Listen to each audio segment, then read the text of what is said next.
We're just freaking skipping the whole little intermission thing.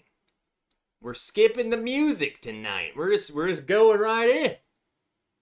Because I didn't realize it's already 7. I'm in the chat talking with people, and it's already 7. So, the heck is up? I try and put that little music break in so it's like an ad break. So you don't have to, you're not missing anything. You know what I'm saying? I'm trying to hook you up. Yeah, what the heck's up? It's Friday. It's a good day. We got a lot of stuff to drink tonight. We're just going to hang out, try some new bottles. The usual, you know. I've had nothing. I have nothing. I'm not even pre-gamed. You know? This is some crap.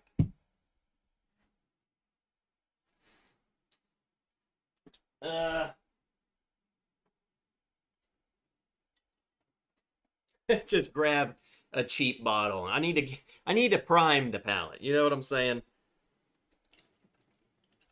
Just a little bit of. We got to get him ready for Operation Bottle Kill Night.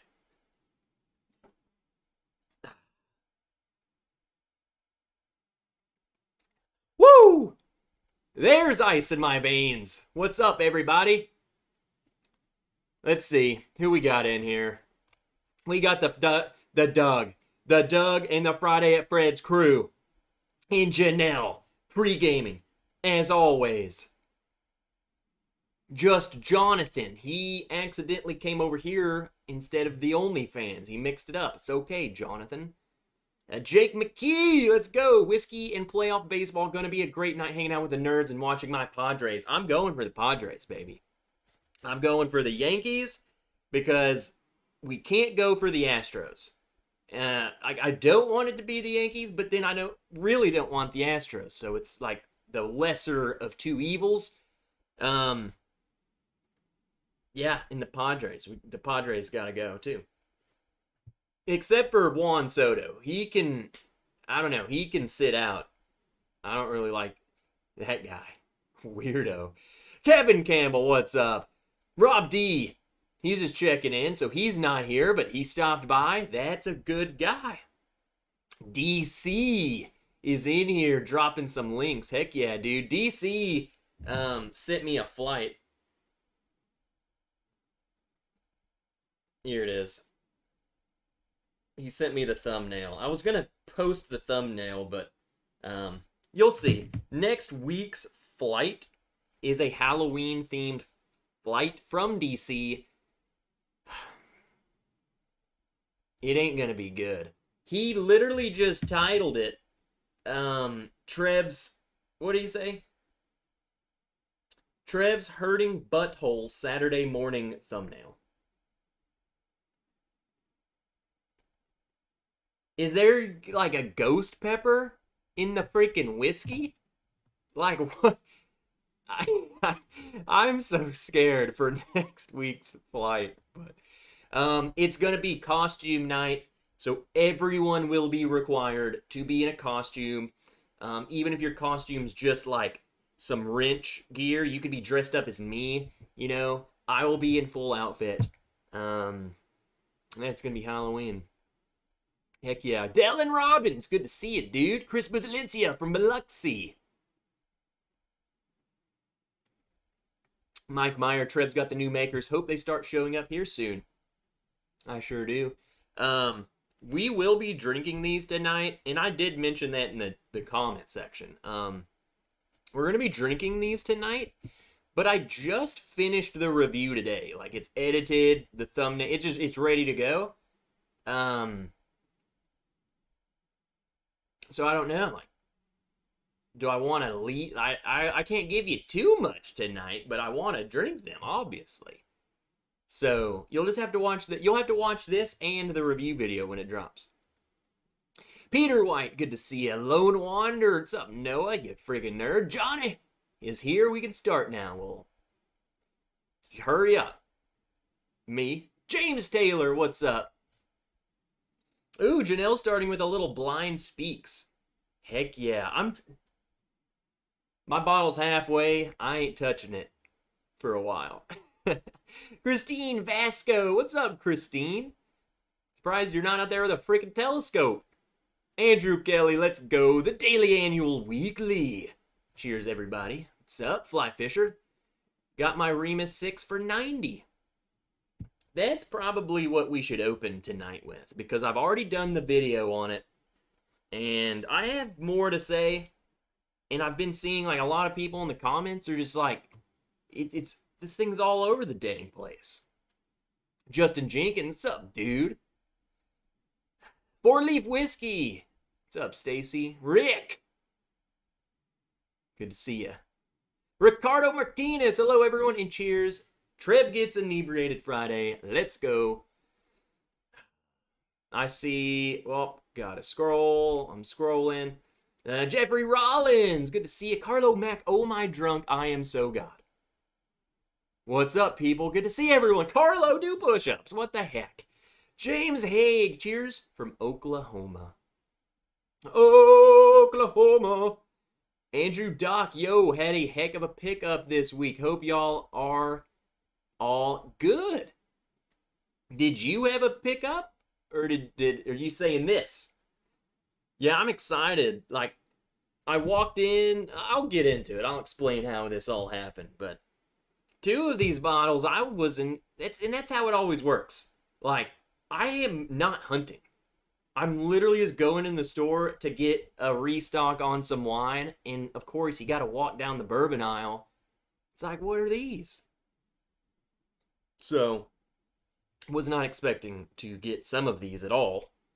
I didn't even know we were getting these. Gene Brannaman, hey, Trev, hey, nerds. Let's go, Padres. Let's go, nerds. Let's friggin' go. Uta, guten Abend. Uta. Good to see ya. Imagine if Tatis Jr. was playing as well. Well, maybe he shouldn't do the juice. They should definitely have a MLB league. All sports leagues where steroids are legal. Like, let's see how far the human body can go.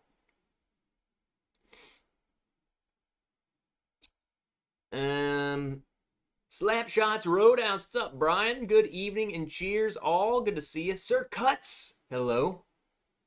Miss Wrench as a school teacher. No, she absolutely will not be. Our outfit for, like, a couples one is she's Freddy Krueger and I'm a sleeping guy who gets slashed in the face. Spoiler! Shoot, I'll probably just dress up as that next week. Nah, because she won't be here, so I can't dress up as a sleeping guy without, you know, a Freddy Krueger. It wouldn't even make sense. Donald Rance, good evening, folks. Just dropping in for a few minutes. Well, good to see you. And Andrew Chance from Vegas. I'm just going to go ahead and pour the first bottle of tonight as I'm still scrolling down. It is the Remus 6. Won this in a little raffle. It was $120. I've been seeing people all over the place. I'm pretty sure the price itself, I thought the price, like, officially went up. But a lot of people are like, dude, I got that for $80. I got it for $90. I had someone say I got it for $160. So they're all over the place. So there's that. There is that. I've been drinking quite a bit of it. It's not, you know, if you watched my review of it, like, I don't know. I feel like I talked about the Remus 5 a lot. And I think just, you know, I'm justified. There we go. Remus is on the dock. John Cordero. Tom W. I don't have the thing freaking blown up, so some of you guys, I gotta squint and look. Sipping on some Henry McKenna tonight could be a candidate for a bottle kill. Let's go. Uh-oh. Lay that soldier to rest. gently. Let's go, Slam Diego. That just came out of me. That's kind of how I took it, coming from Jeffrey Rollins screaming, Slam Diego. Walked in to a store today and found High West Campfire and Elijah Craig C922. Is it like the Campfire? Aren't they like, did they redo it or something? Isn't it? Is there something different about that? I haven't even tried any of those, so I don't even know.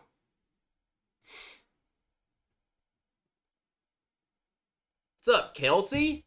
Andrew Doc got the C922 Fable and Folly 1792 12-year. Still gonna stand by. Like, that is one of my favorite bottles of all freaking time. Bernheim and Bardstown Disco 6. Still haven't tried those new discos, but I've been hearing a lot of you goons freaking love them. Tom got a Heaven Hill Bottled in Bond 7-year today. That's a bottle that I've definitely never seen around here either. Interesting. Has anybody picked up the Gatsby Remus? So I was called in the raffle, and they had a Gatsby, and they had this. I chose this over the Gatsby. I was really debating on it, but I started thinking, like, the Gatsby was like $250, and it's a 15-year-old whiskey. I'm sorry, it's just not gonna be worth it. Calumet 16 is like $140, and it's 16. Like, and the Remus 5 was 14. I don't know what all was in it, but like at least 14 years old for sure. And it was like $90, $80. So you're telling me because you get a cool box, it's $250 now?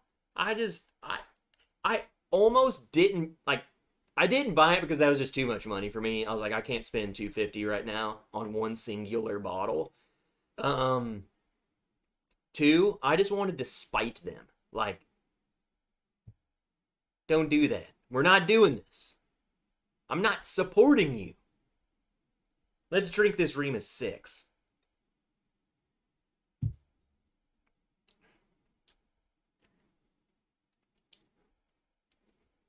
It's good. It's a good bottle. It's hard to hate on it because it is good. It's easy to hate on it because it's not Remus 5. That's my issue. You know what I'm saying? It's like you got a 14-year-old Knob Creek pick, and then you go down to like a 10-year Knob Creek pick. You know what I'm saying? It's like, man, this 10-year pick is not bad. It's just not that. You know? Let me scroll. Cheech Ardolino. What's up, dude? Tough costume choice for Trev. I'm just a dude or a naughty X-ray tech? You want to see my bones, Johnny? My bone? Oh my god. That escalated quickly. I got Wise Guy. What's up, dude? Wise Guy Whiskey Guy. I got 2 Russell's Reserve 13 today. One is yours if you want it. Well, how much did that run you? Because I know them suckers have been... They had, at that same raffle, they had the Russell's 13. I think it was like $120. Them fools, like, so there was 2 of them. The first guy got called, he went straight for that. And then the second guy got called, and he picked up a cigar blend. And I'm like, oh, I still got a chance. Nope, third guy sprinted up there. It's like, it's freaking mine. God, gotta love the raffles. What's up, Mike Franklin, the legend? How you doing, man? Have you poured the Maker's Mark yet, says Kelsey. I shot the review video today. Like, I didn't shoot it today. I finished editing it today. So yeah, they're opened. And the video is done. I don't know, I'll probably post that Monday. Like, it's done, it's ready to go. Hank Williams Jr., Old Fitzgerald 17 today. What? That's what you got?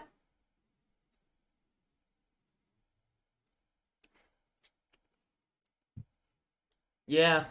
This is the problem with this to me is that it's like it's tasting too much like just your regular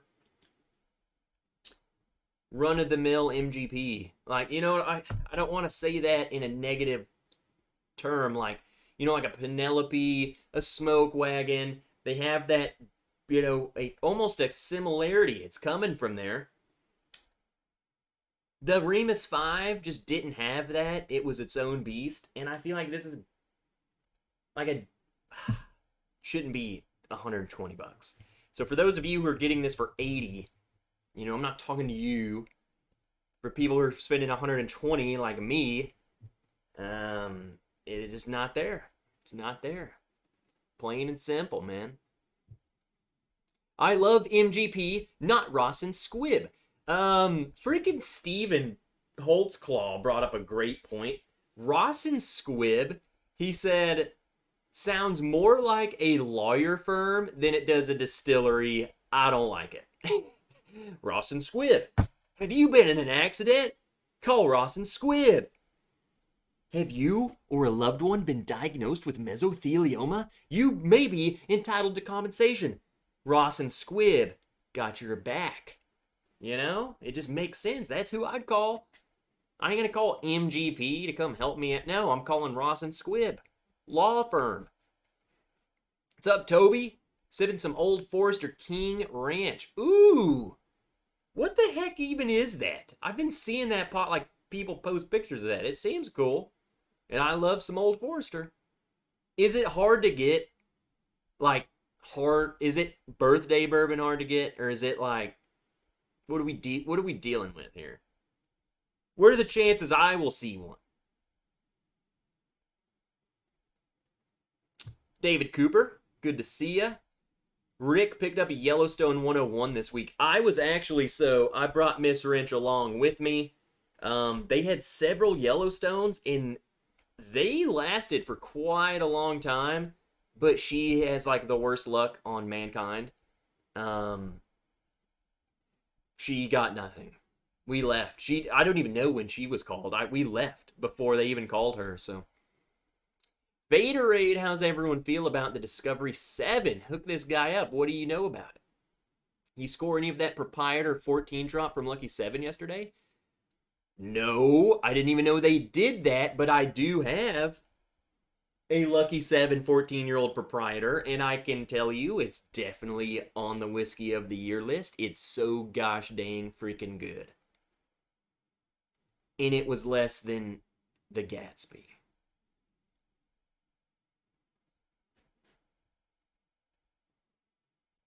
Penelope Architect Batch 3 is a major disappointment, at least for me. You know, something I've been finding out about those architects, I would much rather have a Maker's 46 cast strength over them. They're very French oaky, and I don't know, I feel like that's what I focus on. And if I'm going to get that much French oak, me personally want some Maker's French. I want Maker's to French me, is what I'm saying. High West Campfire has gone distillery only, says Eric is it Laughlin? I know a guy named Laughlin. What's out in the wild is all there is. It's like sitting around a campfire. I love it. Some hate it. That was very deep of you, man. I don't know why that just took me to a campfire. Whoa, I'm gonna catch up. There's a lot of good stuff here. Northwest Bourbon, something nerd.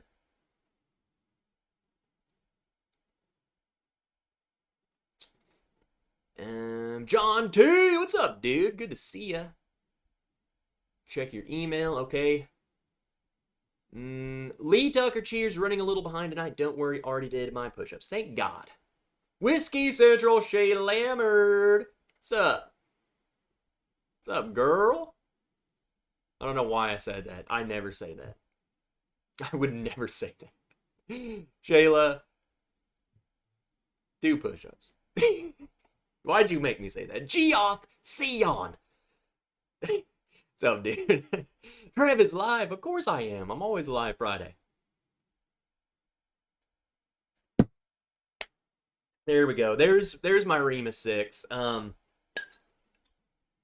watch my review.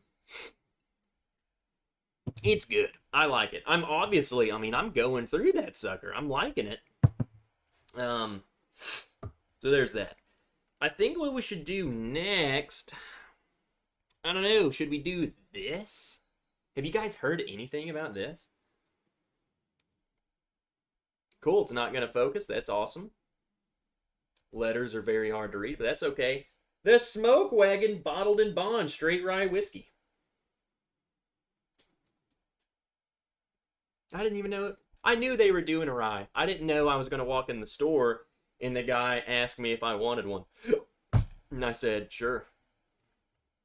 It's a hot commodity. I love the clear glass. You know? Throwback to the clear freaking uncut, unfiltered, you know? Variety is the spice of life.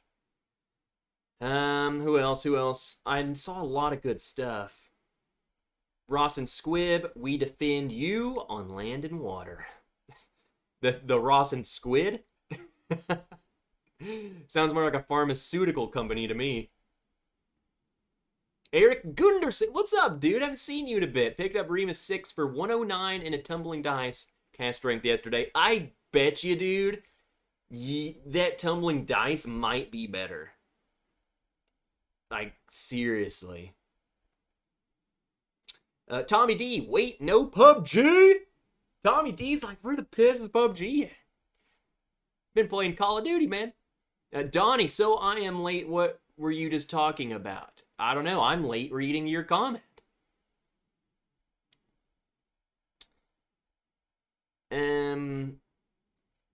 It's only in Texas. Chances you could...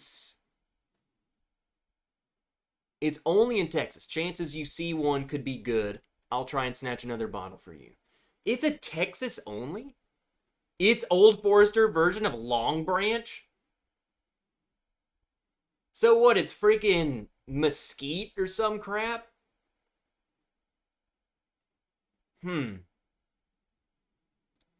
Really? I've heard nothing. I have no idea anything about this, man.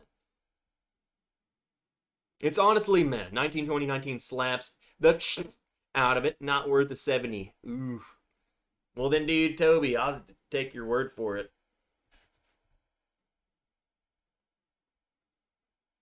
I don't know. Half of these bottles, like, I just want to do a review over them, and then I just don't even want them anymore. Yeah, it sucks. Whoa, Smoke Wagon Rye? Not good. Uh-oh, people aren't liking it. People are not liking it. Hey, we got a new Patreon out of nowhere. Jacob Fader. Is that Faderade? Fader. It's gotta be him. And then there's Dave. Well, let's pour it. Hey, that's me. I knew it was you. I just sensed it. Welcome aboard on the Patreon, my friend.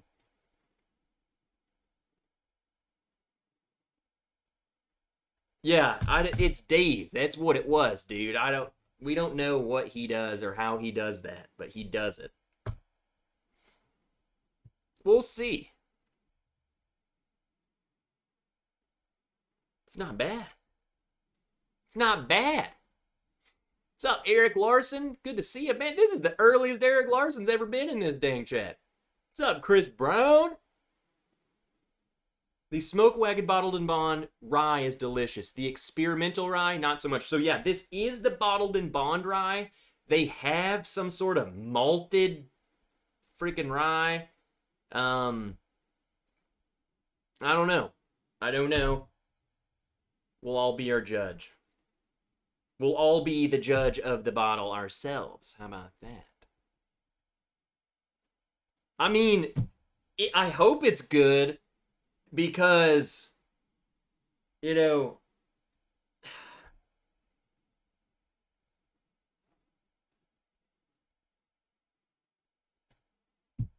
I don't know why. Because I'm going to drink it. It smells good. It smells like a dang bourbon. It is a low rye. It's 51% rye, 49% corn.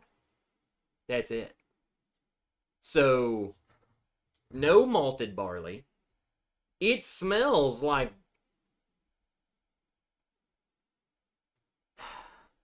Is it crazy to say that this smells like a spicy mellow corn?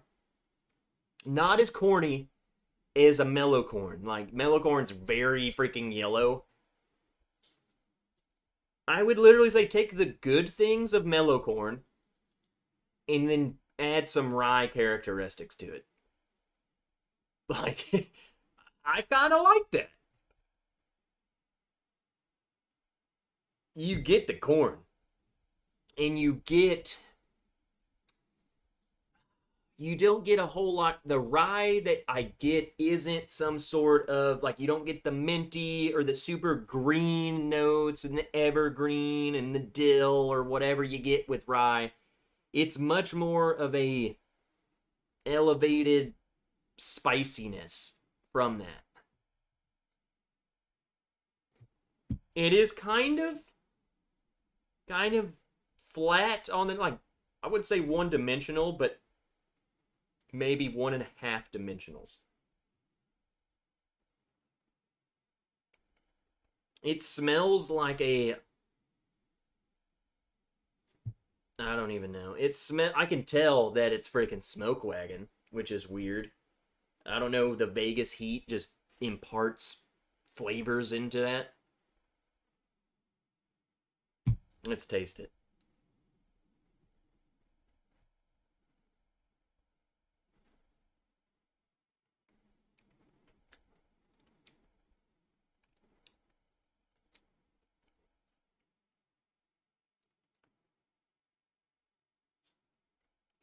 I probably wouldn't call that a rye. It's weird. Like, it's a spicy bourbon. You know what I'm saying? Or there's nothing green about this, if that makes sense.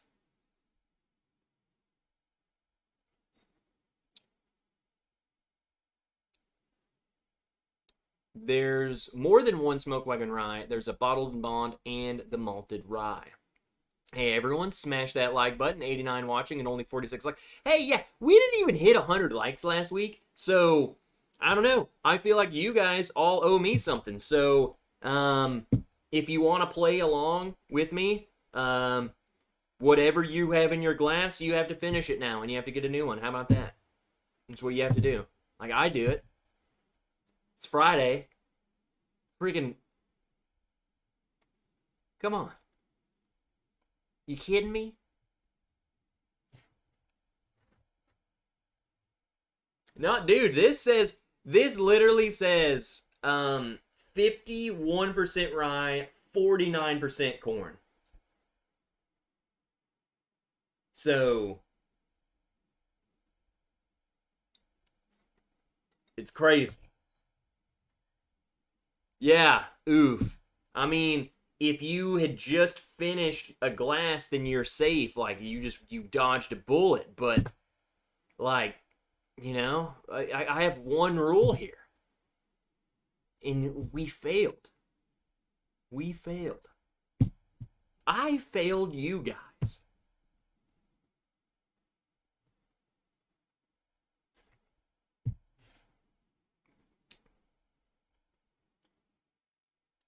I'm not gonna lie. Okay, let me put it this way. Because I still have to do a review over this bottle too. I think this is good. I just don't think it's... This bottle was like $60 or $70. I don't think it's worth that by any means. Like for the price, I would take the Smoke Wagon Uncut. I would take the Uncut the Younger over this. It's good for what it is. The price does not reflect. It's very reminiscent to me of like the Knob Creek rye, if you've had that. Maybe the Elijah Craig rye. You know what I'm saying? It's kind of, it leaves you wanting a little more, but it's good. I think it leaves you wanting more, but it's not bad. That's it. It's not bad. So I think for the price, yeah. Yeah, mediocre. That's a great word. I think what makes something mediocre too is the price that they charge for it. If they charge like freaking $30, seriously, $30 or $40 max, then I would say, yeah, that's a great daily sipping rye. But for double that price, you better deliver something else, and it's just not. Everyone talking about the Old Forester rye. That one is impeccable. Also, so one, love that bottle. I would agree for $20. I would probably take it over this if I was the one. You know what I'm saying? I think this is one that's worth trying, but then again, like, I wouldn't recommend you go and spend $80 for one.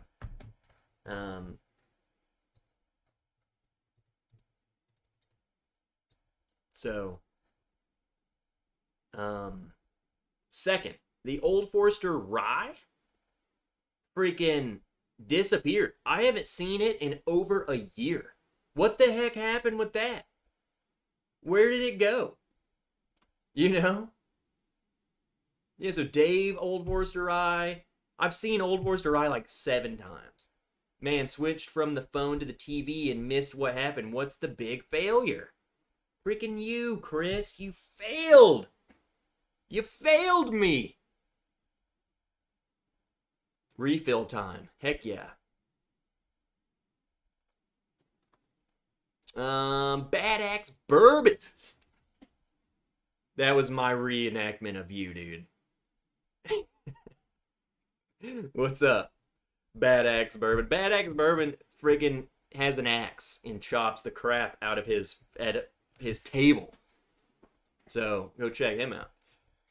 Roy doing things. What's up, Roy? Cool running.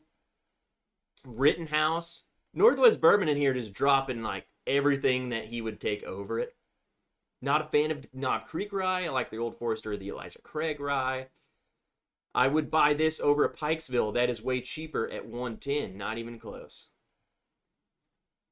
Buy what? This? How much is this bottle? Did I buy it marked up? I think this was like $60 or something. I don't know. I bought like several bottles, so I don't even freaking know. Oh, I almost said we got a new Patreon, but it's still Faderade. Get that off the thing. Well, welcome aboard, Faderade. Just calling you out again. Welcome aboard. Hey, what's up, Dunny? Speaking of rye, how about that Sagamore project? You mean the Sagamore pick that we have done? So let's do this at 8 o'clock. So at the top of the hour, when we usually do our little commercial break, I will give you guys the update that we have with the picks.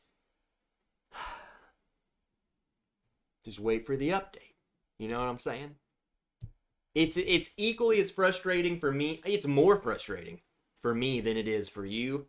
But we're on the cusp of things. It's like we're at the, just to tease you, we're at the part of the pick process where things are done and bottled and stickered, and now it's kind of moving freaking chess pieces to how we want to go about releasing the 3. Because I don't want to release 3 bottles on you at one time and say, hey, go buy all 3. Because guess what? Money. It's ridiculous. So, while we're drinking rye, let's just go to the next bottle, which is this. I didn't even know what the heck this is. Tokaji cask finish rye from Penelope. Tokaji. Is that how I say that? Come on, someone from Hungary, let me know. Tokaji? Tokaji?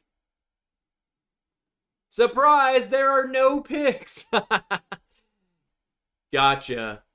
There was never any picks. No, they're coming, dude. The problem now is like, just wait to the commercial break. So, you'll see. So, Tokai. Finished in Tokai wine casks, which, by the way, didn't know what that was, but thank God they put it on the bottle. Pairing them with casks from the finest winemaking regions from Hungary. Once dubbed the Wine of Kings. What's up, Jason Newman, Michael S.? Oh, Michael's coming in. Clarification, the rye bottled and bond is $70 and the rye malted is $79. Ooh. I don't know then, dude. Very sweet fortified wine similar to port. The last clean Glencairn in the house is a Wrench glass, so of course I can't put bourbon in it. Redbreast cask for the win. Let's go. A wise guy, does your Patreons get access to your picks? Yes, so, if you're a patron of mine and or Shelf Turds, the Whiskey Channel.com, we are a partnership, and so both Patreon communities will have access to that. So it's not just us, it's them and us, because we pick them together. So let's try this sucker. I've already tried it. And here's the thing, guys. There's no such thing as I get a bottle and I don't open it the day of. You know what I'm saying? So I have poured a glass just to get my initial thoughts. I have some things to say about this, and I definitely have to do a review of this because of the things I have to say about this. Fifth quarter tailgate. What's up, Scotty? And Joe Dickinson. I don't know why I said his name like that. It just felt right. I saw him come in here earlier, but I wanted to make him wait. And Brian. Just Brian. Friggin' the legend himself. Brian. Louis DeForth. I skipped the Remus Repeal 6. It's 10-year MGP for 140. Dude, you missed my review of it today, like just a second ago. That's exactly what I said. Is it 10 years? The majority of this 8 and 10.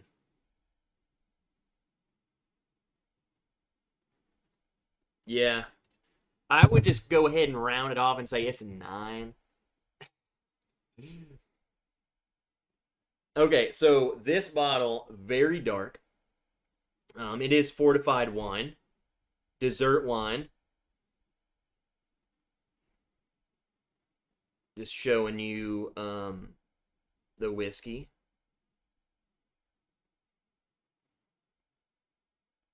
Now, that is much more rye. That is much more I don't know how to explain this. I've said it every time I review a rye. I'm terrible at reviewing rye. There's a fresh menthol type of thing that happens in my nose when I smell rye. Some sort of evergreen type of note. Totally. That being said, after that, does that sweet freaking fortified wine show up? This is what I had to say. Let me taste it first.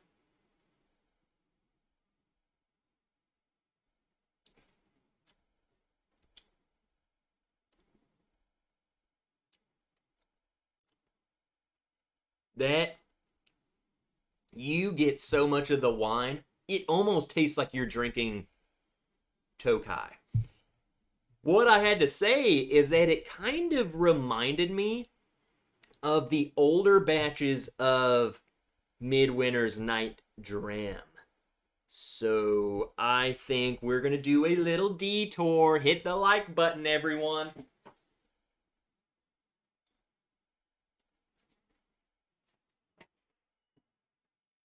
We're going to do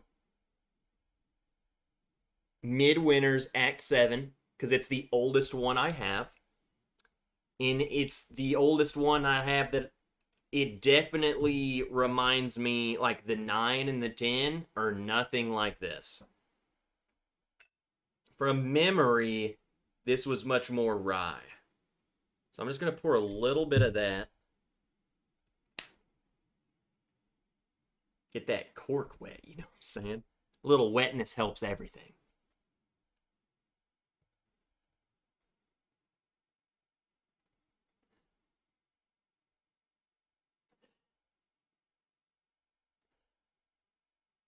Interesting. I'm gonna let them sit because I think this is weird. This is kind of crazy. Alan Holman, late to the show. What's up, nerds? What's up, Alan? What are you doing? Old Man Joe, what the heck is up, dude? Rage Quit 42. I'm here. Sorry I'm late. You guys know I don't care if you're late, but you sure do owe me freaking push-ups. Tim Robertson, cheers and good evening, Trev. What's up, Tim? Good to see you. It's the Turds and Nerds pick. Exactly. Just lurking, says Old Man Joe. Okay. I get mint taste on the back of the palate when I drink rye. I do too. I do too. And sometimes, some of them, especially like the high rye ryes, I get dill. Like it tastes like a Lay's dill pickle chip. It's weird. I went with Tin Cup 10-year. Remember the Tale of Cake Scotch I sent you? That was finished in Tokai. I do remember that. I was going to say that's weird that you said that, but this is different. I had another one up here. I don't know why I have this on my table, but I did. This is the Tale of Winter. Because winter's coming.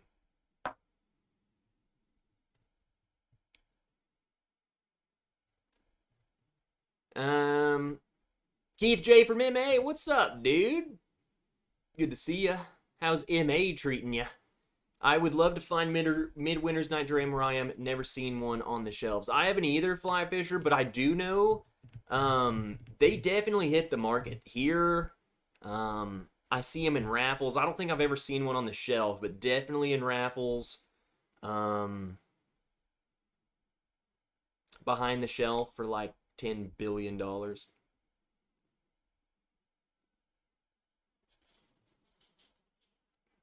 Okay, that's the Penelope in my mouth. And I'm going to try it right next to the Midwinter's Act 7.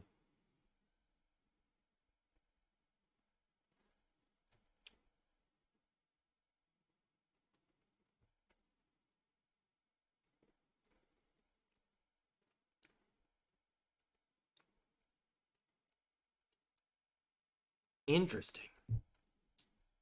I was gonna say I kind of liked the smell of the Midwinter more.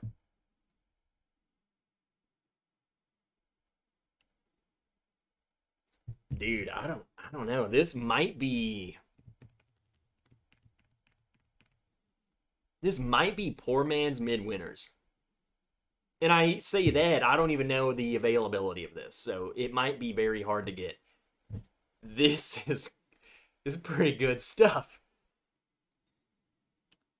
It's definitely more rye forward, I think. But I think these Tokai casks, what the piss that is so sweet and so dense. So it must be a very heavily fortified, very sweet wine. You get a lot of it. And it just, bloop, rings in, reels it in, and makes it into a bourbon lover's dream. My God. It's Steven. The Claw. Holtzclaw! What's up, Steven? Good to see you. Freaking Steven. Dustin Pullman. Trev, is Wild Turkey Master's Keep Unforgotten any good? Dustin, I don't know who you think I am. I haven't had a Master's Keep since the Master's Keep 17. I missed the Rye. I missed the next one, the one. Haven't seen freaking that. Unforgotten. Like, dude, I do not know. I used to be able to get them yearly, and by yearly I mean just 2 years in a row. So, not a good sample size, but I haven't seen them. So, Donner Pass Whiskey, what's up? Good to see you. Callaway, what are you doing? What is everyone drinking on, man? Comment, what are you drinking on? And if you've tried any of these, like, as we go, like, if you've tried this, I have not heard freaking anything about this at all. And this is amazing. Like, I am doing a video. I'm posting the video. Poor Man's Midwinter's Night Dram. This is freaking good stuff. Like, Penelope continues to impress me a lot. I'm really liking what they're doing. So, here you go. If you see this and you're like, dude, I've never tried a Midwinter's Night Dram, I'm not going to tell you you would like this better or that it's worse, but I'm going to tell you you might as well buy this, and it gives you good enough of a gosh dang, that's what a finished rye like Midwinter's tastes like. So, it's more rye. Honestly, like, the Midwinter's has this baked goods aspect to it, which, I mean, it's a totally different characteristic. It's great. But, man, it's... the palate is where this Tokai finish shines.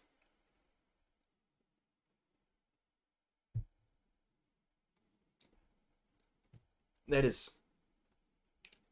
it is very sweet. It is...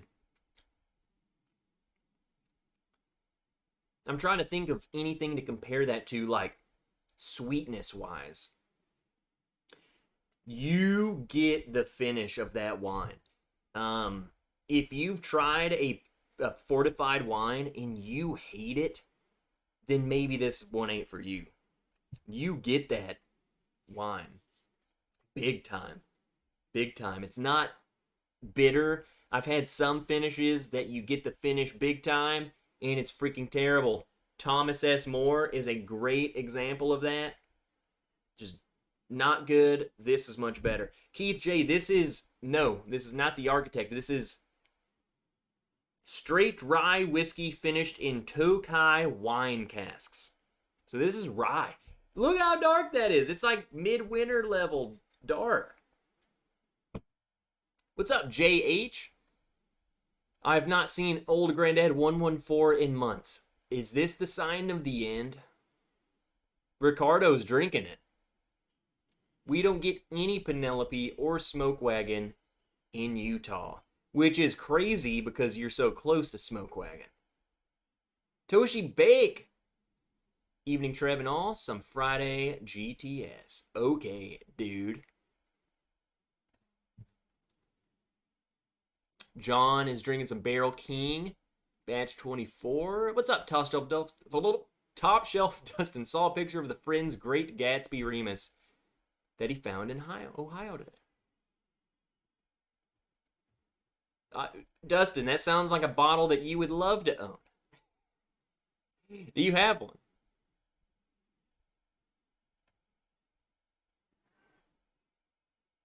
Yeah, I'm a huge fan of this Tokai. Not gonna lie, that's incredible stuff that no one's ever heard of. So, is that friggin' Whack Attack? Cheers, dude. Hello again, whiskey friend. Richard White, bottom shelf tonight, Old Tub, then JTS Brown bottled in Bond. Not sure what's next. I was thinking of which one I have. I don't have JTS Brown bottled and bond. I have the Dan what the piss is that called? The Dant. I have Dant bottled and bond. Hey, Mojo 88 Basin Bourbon. What's up, dude? Sipping some 1974 early times? I'm literally picturing that freaking it's that, what movie is that from? It might be from The Great Gatsby. What is that? It's the Leonardo DiCaprio and he's like laughing. That's freaking Mojo right now. Huh, I'm just drinking some 1974 early time.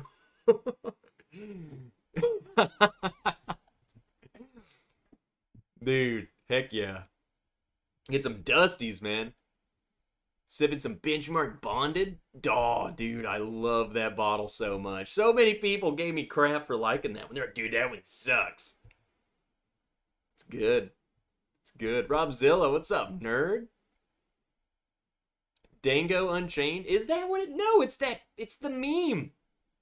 It might be that movie. I don't know. It's definitely Leonardo, though. It's Django Unchained. You know the meme. It's used for everything. It's so funny. It's definitely Django. Actually, I don't know. You know what's not good? Jack Daniel's Triple Mash. Really? I like that. I like the Triple Mash a lot. Like, I'm almost done with that bottle, man. I like it. It's different. Interesting. Hey, that's the thing. Like, it doesn't matter what other people like. It matters what you like. If you don't like it, who the freak cares what other people like? I feel like there's a lot, and I'm not saying, Chris, I'm not saying it this way, but I think there's a lot of people out there that, like, they'll watch a review or something and the person's like, man, this is so good, and either two things happen. Either they like trick them, like they talk themselves into thinking it's good, like, oh well, this reviewer said it's good, so it must be good. And then it's like they just start thinking it's good, but like without even forming their own opinion. Or two, where was I even going with this? Friggin' they suck it. How about that? I forgot what I was even going with that. Okay, I got it. Or okay, this is where I was going with that. They think that if they like it, or they try it and they didn't like it, then it's like, well, maybe I just don't know what I'm talking, like, I don't know my tasting notes or whatever. And I'm like, you got to formulate your own opinions. So if you don't like it, you don't like it. Stay in school, kids. I'm just going to drink this. I'm rambling now. I've lost my train of thought. I'm out. D Willett, what's up, dude?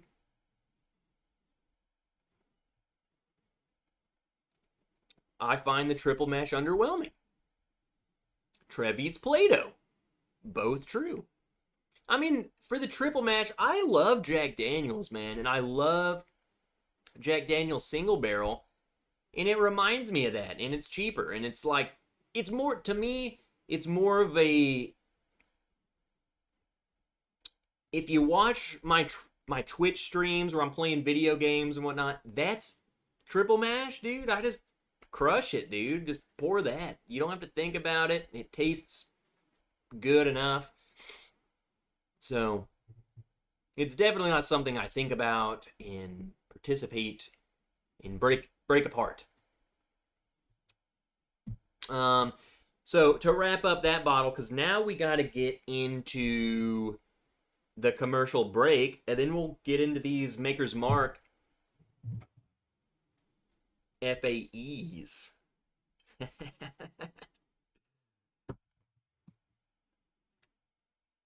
I only buy based on reviews if I know the reviewer's palate. For example, Dan Shook can suck it. This stream is like going to bourbon school. I just hope Trev doesn't give out pop quizzes. Pop quiz! What is the proof? What's the proof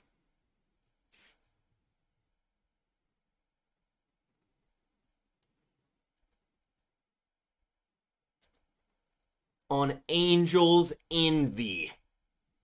Go.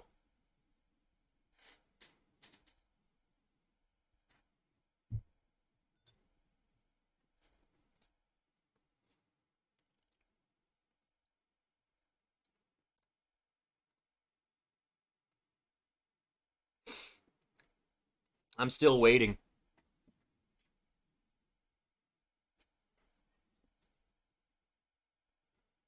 Hold on. Okay, I got it. I haven't seen it yet. No one, like literally no one has said it. You all fail. You fail. The quiz is over, and this was a pass or fail class. You're out of here. See you on the streets. Oh, D Brown wins. 86.6 is what Angel's friggin' Envy is. D Brown. Heck yeah. You won tonight's prize, which is, drum roll please, D Brown gets to go pour another glass of whiskey. Heck yeah. It's on me too. Good job, man. Good job for knowing a sucky bourbon. What's up, Mark Immenecker? 135. Jeffrey Wax Drunk. I mean, I don't know. It depends on what Angel's Envy. I didn't specify, but I was definitely talking about the lower proof one.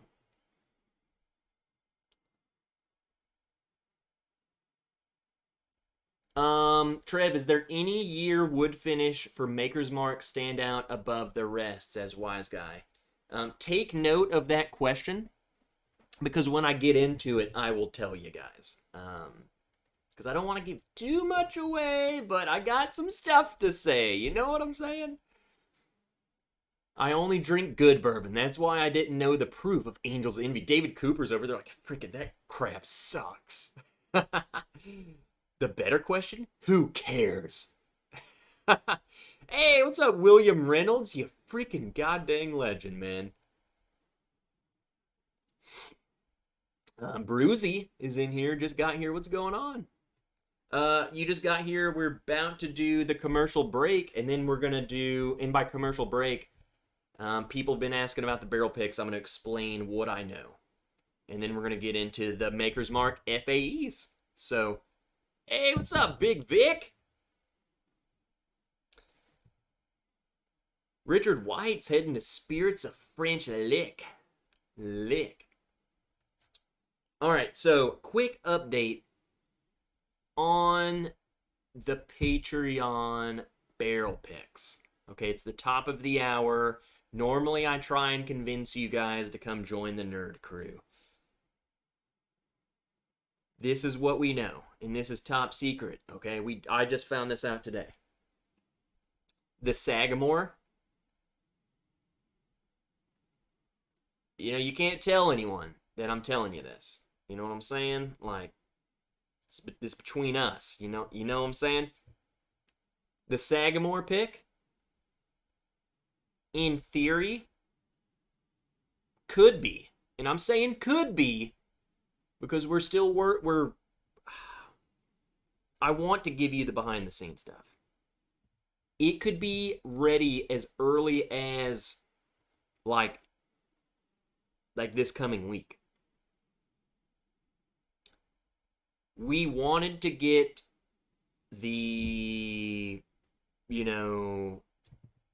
The light whiskey, we wanted to get one of them out for Halloween first. That's what we're still trying to do. But if we can't, okay, if we can't do that, we're just going to go ahead and shoot with the Sagamore first. Because it's like ready to go. You guys feel me? You know what I'm saying? Like, we are sick of waiting, you know? Everything's bottled. Everything's stickered. We don't know what the piss. So, yeah, Kira's Revenge would sell hot right now. And why do you think we want to do the Kira's Revenge for Halloween? That would be such a great release. You know? That's what we're trying to do. That's what we're trying to do. But if that doesn't work out, and like, because we're asking questions and the answers we're getting are not answers to our questions. So I'm like,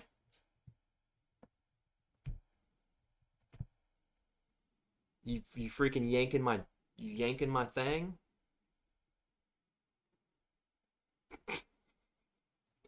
So there's your update. All I can say, and I hate saying this because I've been saying it for a month, but like, this is just the soonest ever to release we've been. So it's frustrating, I know. It's so frustrating, but they're so worth it, dude. I'm so proud of all three of them. Okay, here's the other, that's the last thing, and then we'll keep going. What we don't want is to release all three of them at one time. Like, I don't want to be like, oh yeah, here's all three. Here's, you got to spend $200. Like, that's just, I don't want to do that. That's just not how it works, man. Because, like, I know you got money. You ain't got that much money to do that. So, FAE1 going in the glass. So there we go. There's the update. Whenever I get the green light, Patreon, check the post. Like, it's going to be a formal freaking thing hitting you. Mark Vasco, you are the man of the people. Trev, you get us. The BRT, baby bird. Cleared. You're cleared hot. Danger close. Zzz. I did a review of these today. The video's done. They're very well maybe a small clip of an A10 Warthog burning through the desert in the video. Just for the heck of it. So this is the 2. That's the 1. So there we go. There's your updates. I'm sorry, folks, that it wasn't more fruitful, but we're getting there. And like Mark said, I'm a man of the people. I refuse to let them all go at once. There's just not gonna happen. So, Independent Joe, the crayon eating son of a gun, and Trevbot is in here.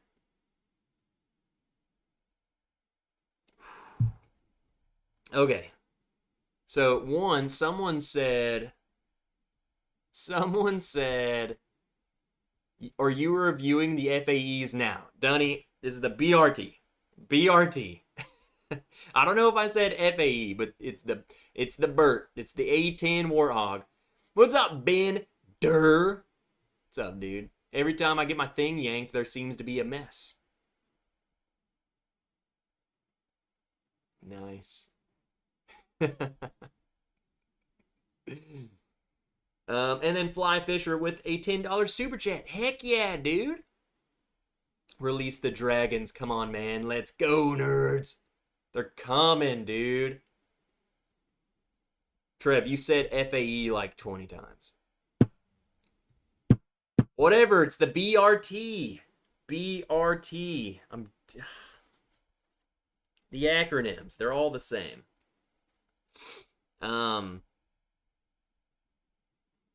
I'm going to go ahead and smell the BRTO2 because I have a lot to say about the See what I did there? The BRT1.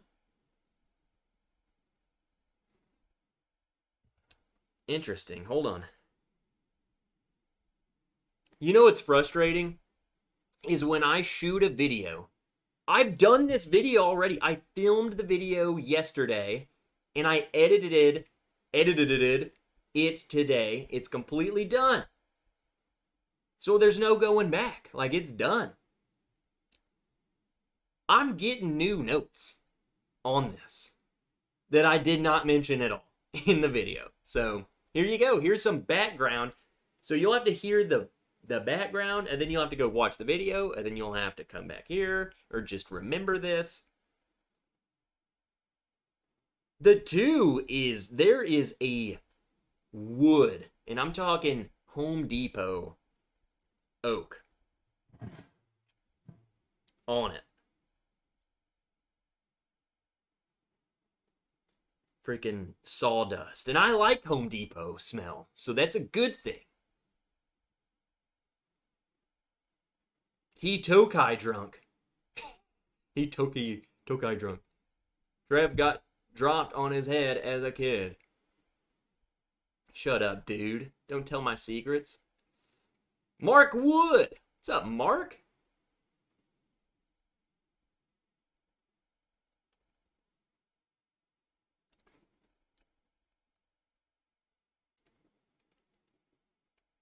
I stand by everything I said. We haven't looked at the color. Oh, hey, go check out Independent Joe. He's dropping links for me in the chat, and I have this cool glass. Go check out Independent Joe.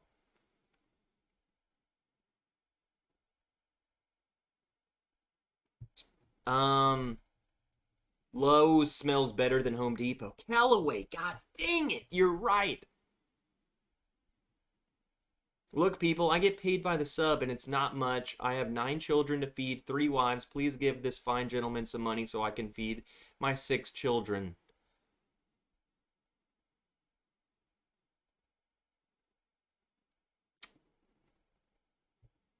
Well, hook this man up and click his link. What the heck? Rice is expensive. Unless you farm it yourself, then it's straight off out of the ground.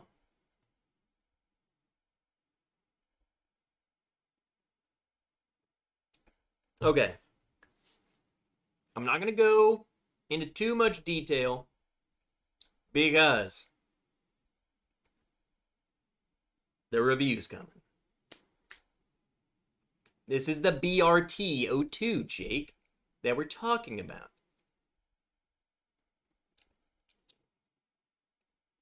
Chocolate. It is chocolatey. Okay? Chocolatey.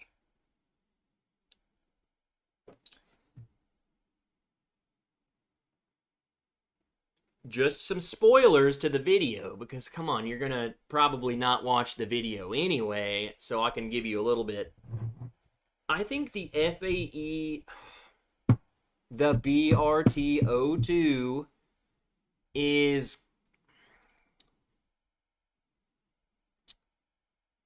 let's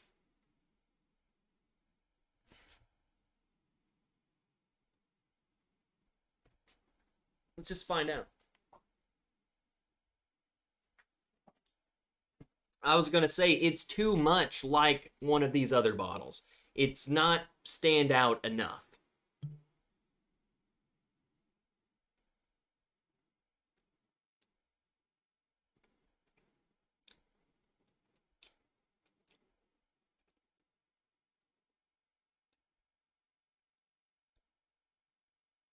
There's a little difference. They're close enough. Oh, we got some oh my god, it's the claw! You know the claw. Okay, $50 Mega Chat claw. You need to calm down. But you know what the claw just did? He just Freddy Kruegered. How many claws does Freddy Krueger have? Freaking. I just. I wouldn't compare it to the 2 or the SE4 PR5, whatever, the 2020. It's close, though. It's not. I don't think it's too far away from some of those other ones. I guess when you're doing a limited release, you get a new batch, you're expecting something just like totally different and unique. And I don't think the BRT2 is enough away. If that makes sense.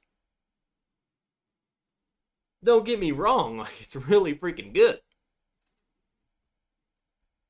But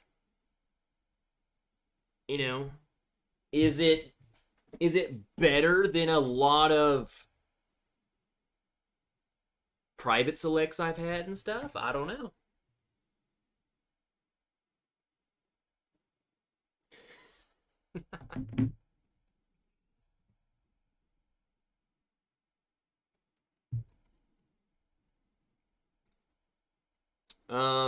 Hold on. We got a lot of stuff going on. Which did you like better, the FAE 01 or the 2? Man, David, I really struggled with that because I think at first I liked the 2 better. And then, like, I gave it some time, and I think when I went to go do my Whiskey of the Year video, I put both of them on there, I believe.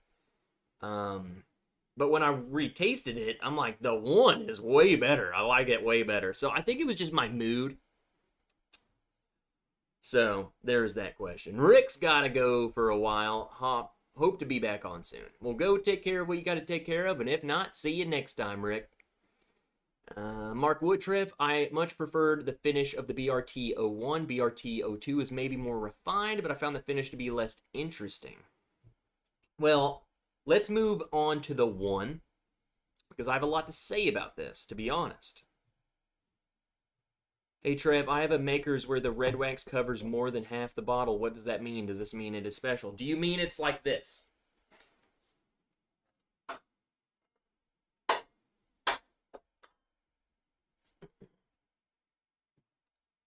Do you have this? Or is I'm like at least this or more?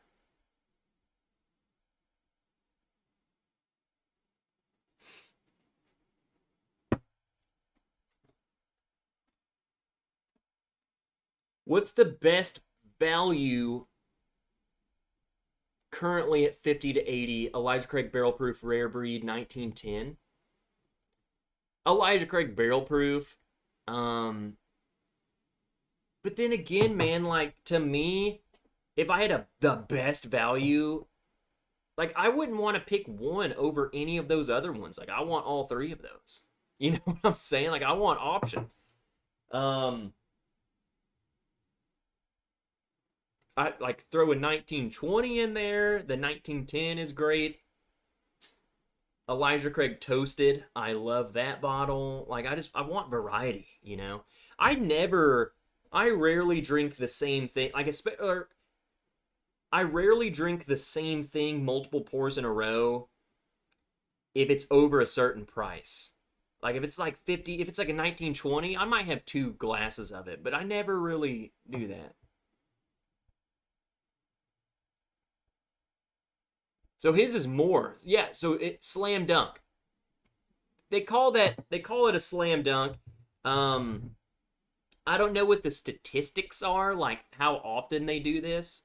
Supposedly they do like a bottle a case or something where because it's the workers just dipping it. So I guess it just depends on what they're told. Maybe they have an SOP where it says like, yeah, every freaking 20th bottle you do that, or it's just up to them. It's just a cool thing they do. I'm not opening this. Like I was gifted this. Freaking Bourbon helped get this for me, and which I think Bourbon was in here earlier. He helped get me this, and it's a collector's thing. I'm a Makers dude, and so it's not anything special other than it's just more wax. Same stuff. But it's cool. I'm going to tell you right now, guys.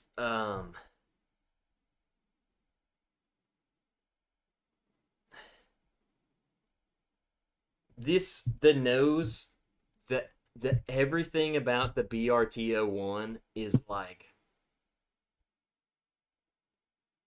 you just have to watch my review. But it is freaking, I don't know. I don't know if it's just me. I don't know if other people have their, like, a certain little maker's switch. This this knows my G spot. This knows every move. This knows how to curl your toes. This is like my thing. You know what I'm saying? This bottle is, without, I haven't tested it yet. I might have to do like a huge maker's blind video. But without testing it, it might be my personal favorite maker's bottle. Like, out of, like, they're like Maker's Mark in general. It might be number one over everything.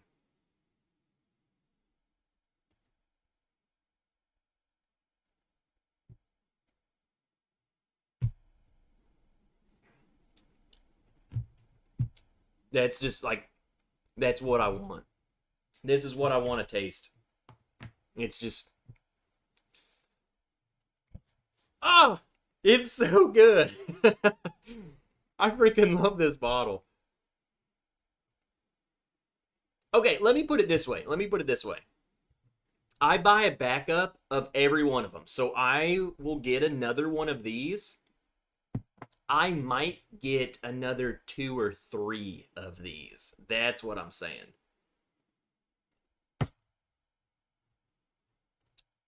The rest, you'll have to just watch the video. What's up, Wigmaster? Killed my B520 too fast. That's terrible. That's sad news. Holden. Kirkwood. I had one of the cast strength makers with the super deep wax dip. Gotta love it. It's just cool, dude.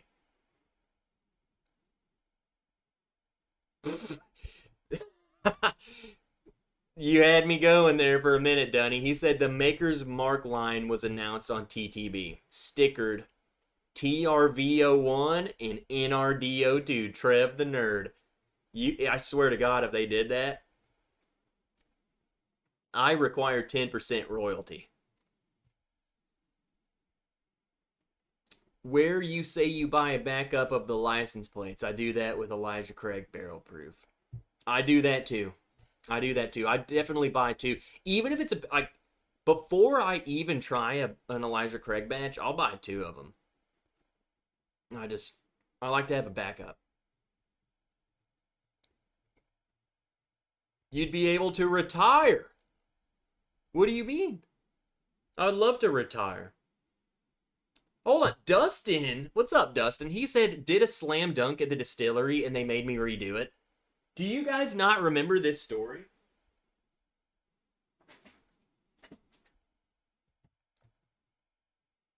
This is it's a weak slam dunk, but Dustin knows because those buckets in the gift shop are not that deep. I dipped this myself. It's an RC6. And I dunked it. And they didn't make me redo it. It's only so deep. Like, even a little thing can touch the bottom of that thing. It was like this deep. So, I don't know. Let me do some quick math. I don't know, a solid 7 inches. Compared to my math. You know what I'm saying? Like, that's a 7.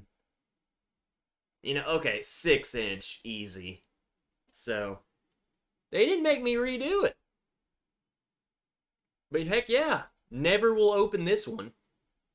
That's just, come on. You must have got some freaking pissed off son of a gun. Did you just touch the bottom of the wax barrel that's only freaking 9 whole thick inches deep? Ugh! Get out of here.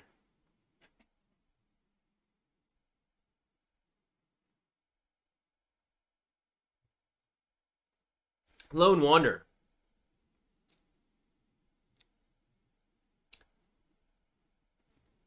This was... So RC6 came out 2019. This was 2021. And they had RC6 bottles for dipping in the gift shop. I told the story. The story goes they found a pallet of RC6 that they forgot about. And they just put the unwaxed bottles in the gift shop and allowed people to buy them and dip them. Randomly. So it was just, it was fate. It was like they knew. The universe, Maker's Mark, freaking Samuels knew that I was coming. And they said, crate, RC6. Bloop. They were mad at me. What did you do? The tip may not touch the bottom. You don't want the tip touching the bottom. You know what I'm saying? Wee Willie Wilson can only go so deep. If the DMV issues you 2 ECBPs, you're required to display them both on your vehicle. What? I want some of those dipped rocks glasses. I got one of them. Come on, dude. You got to go to Makers. I'm telling you right now. Makers, if you ever go to Kentucky and you go on the distillery tours and stuff, Maker's Mark's definitely one to go to. It's way in the middle of goddamn nowhere. They definitely started that place in the middle of the moonshine era. It's just so far out there. So it's hard to plan a Maker's Day. It's hard to go to Maker's and any other distillery, is what I'm saying. It's kind of just way out there. Michael S. says, good night, all heading out to see my son in Sweeney Todd. Great Halloween time musical. Well, heck yeah, dude. That'll be fun. Yeah, that's all I'm going to say about these Makers. You'll just have to wait for the review. I think it's pretty good video I did. I'm super proud of it. I'm proud of all of my videos, so I never put out bullcrap. But what we didn't do in the video is mix the two. So this is the BRT 1.5. Donnie, gotta run cheers all. Well, Donnie, get the heck out of here, dude. Do you think low entry proof is why you like Makers so much? Let me think about that question. Because I think the thing with low entry proof is that they don't have to water it down as much. I don't know. Maybe, but I definitely think like it's not for everyone. There's something about this flavor profile that the sweet Maker's Mark is super sweet to me. And it's thick. It's like I like it thick. Thick. Like you can cut this crap with a knife. It's so desserty and candy. I guess maybe I like it so much because I don't eat a lot of sweets. And this kind of is like a dessert to me. I don't know. It's weird. It's weird. I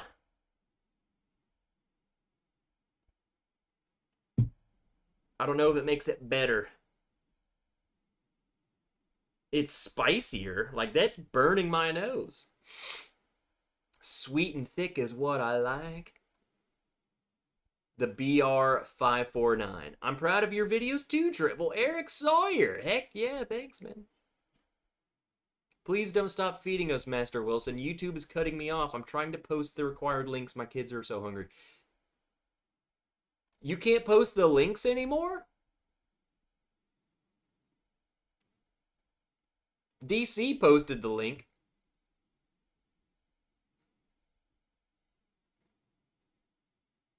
Man, I don't know. I keep thinking about Wigmaster's question. That's a good question. Low entry proof.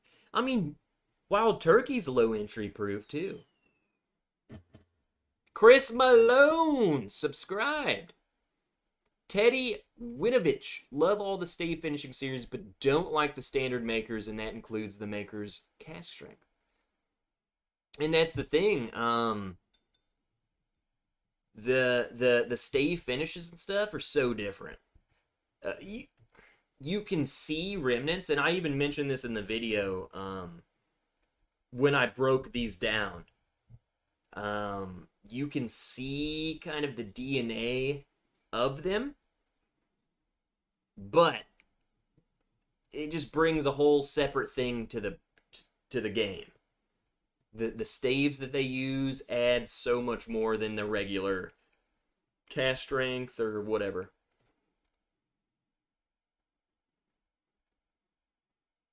Low entry proof also affects the extraction of compounds from the oak, less tannic and bitter generally, especially with makers. And maybe that is why I like makers so. I don't know. I really don't know. I will say there's I'm not drooling over regular makers. I like it. I will gladly drink it right now. You know what I'm saying? It's not my favorite. It's a $20 bottle. I don't really care. I would pick several $20 bottles over it, but I like it. And I think that's what throws a lot of people off and just makes me the Maker's fanboys. I have never found a Maker's bottle I don't like. So, are they all my favorite? No. But I like them.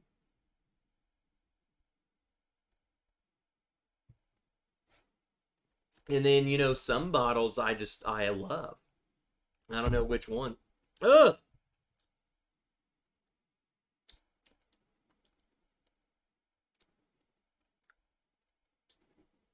Don't blend them.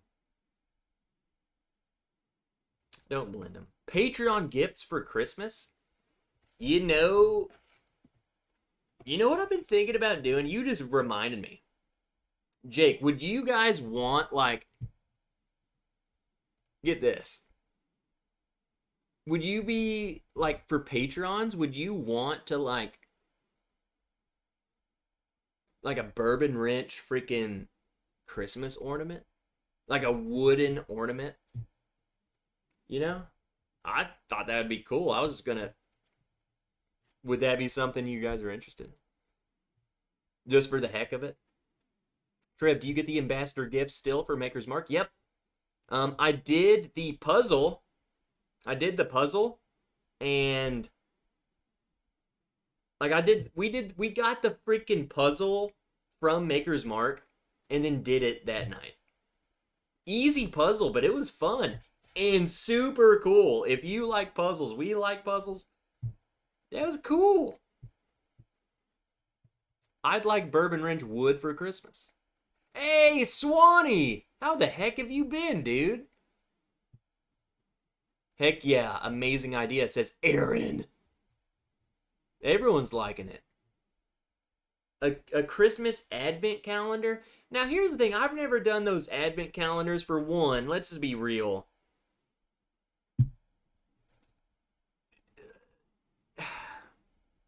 I don't want to watch a video every day.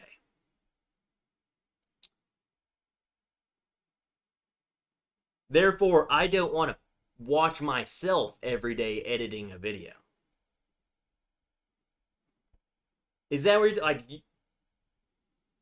if I did a Christmas advent calendar, I would not want to film that dang thing.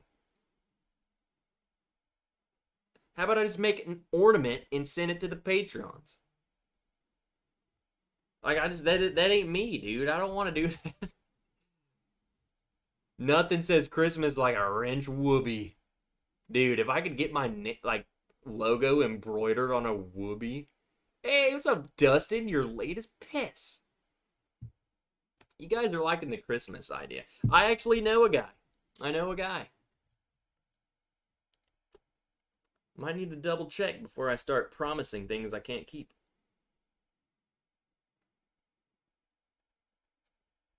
One second.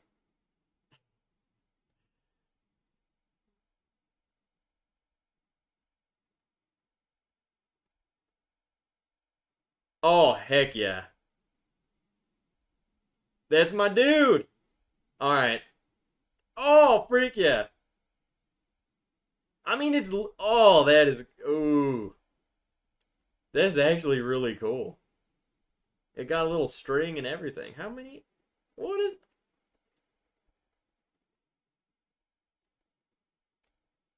Whoa.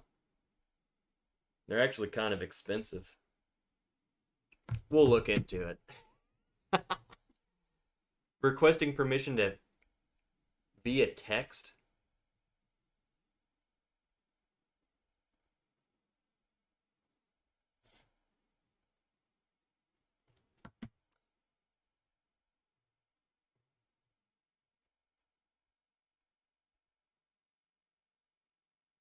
Yeah, Swanee, you've been here from the very beginning, dude. We did an advent calendar and tried to post pics every day. I think I made it through about half the days. The calendar was fun, though. We set it up to be blind. Jack Daniels Barrel Proof Rye ended up being our Christmas Eve pour. And you know, that's the thing, man. Like,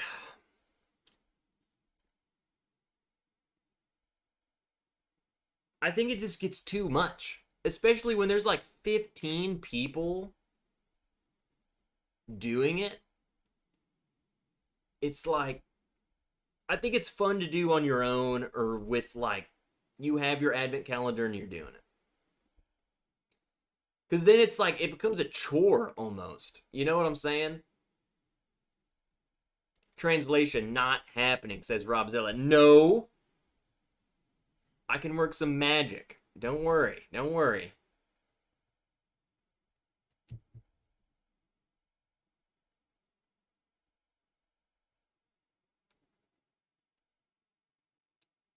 Nothing says. Oh, I already read that. Let me finish this. Well, that's all my new bottles for the year. For the year. For the week.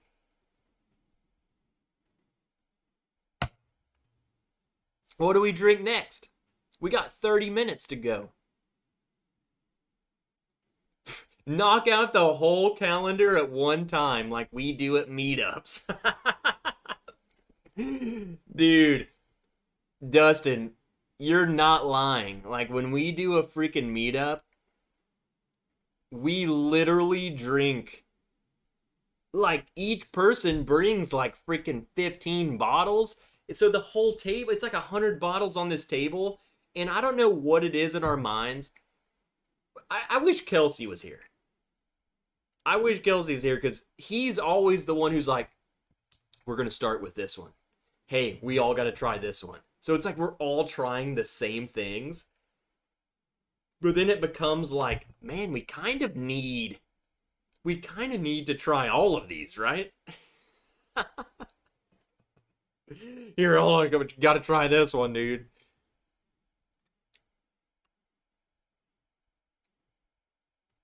Swanee, let me know. Yeah, let me know what it is and what that crap. 100 likes. What are you drinking, Trev? Dellin, I don't know. We'll find something for the punishment. Freaking poor. Yeah, we're looking at the 2023 meetup. Probably the best bet would be spring-ish time, like before summer, because it's hot as piss here. It's gonna be outside.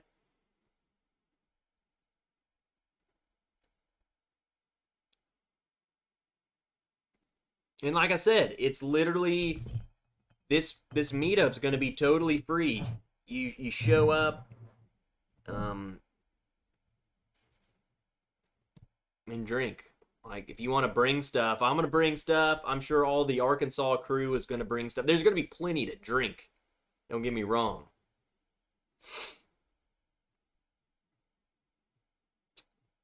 Also, yes, Christine, what I'm planning on doing is, yeah, so we own about 2 acres of field, like mowed field. So camping, you could, you can, you can throw up a tent, you can park a camper, you can do whatever.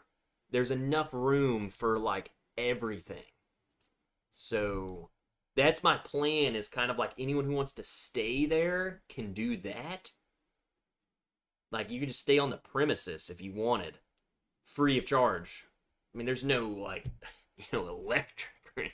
You got to piss in the woods, but come stay in the field. DC says you got a lucky 7. Is there hotels in Alaska? I'm sure there's a few, but in Arkansas there are hotels, Jake. Yeah, and that's another thing I was looking at is like maybe going to a local hotel in town. Really don't know like the quality. They're not the best of quality. They're not the worst of quality. But if maybe they could give us like, I don't know, a freaking discount. If I'd be like, hey, I'm gonna have some people coming, would you like cut them some, I don't know, a deal? I mean, it's not like this is a hot commodity city, so maybe you should cut me a deal. you know? I was in Arkansas in late September. Holy crap, it's hot and sticky. Yeah, it is. It's terrible. That's why we don't want to do it then. Drink 1792 foolproof. Hey, let's do that.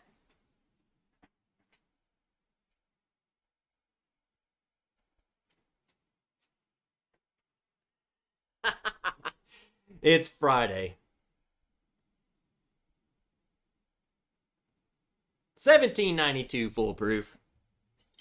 On the docket.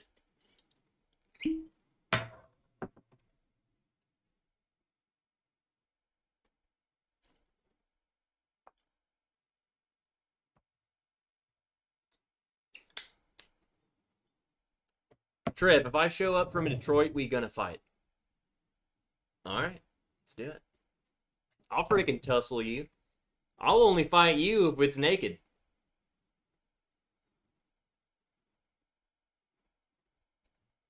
Man, I haven't had this in a hot minute.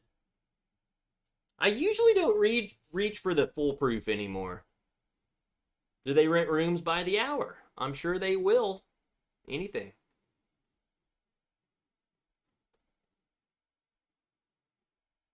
Chris says ask for discount on block of rooms. So like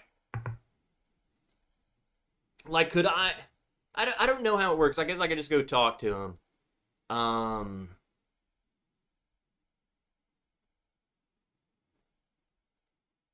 don't know. The hotel would not be a lot of money. You know what I'm saying? Like this town is not. What I'm saying is where you would be the most convenient place for you would to stay hotel wise. Like if you don't want to be bougie, there's nothing bougie nearby. I'm sorry. It's just a standard old like there may have been a prostitute in this room at one point in time, like 69% chance there was. But it's fine. It's not. I've been in there. It's fine. I didn't die. Or you just bring a tent.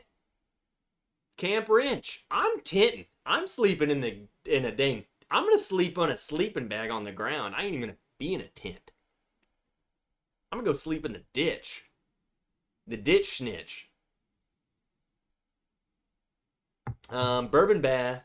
Bourbon bath. Nate. Bubble bath. I heard naked wrestling and I have arrived. Hey, what's up, Donald DJ? What's up, dude? I have a tent, a hammock, I'm good. Christine, totally welcome.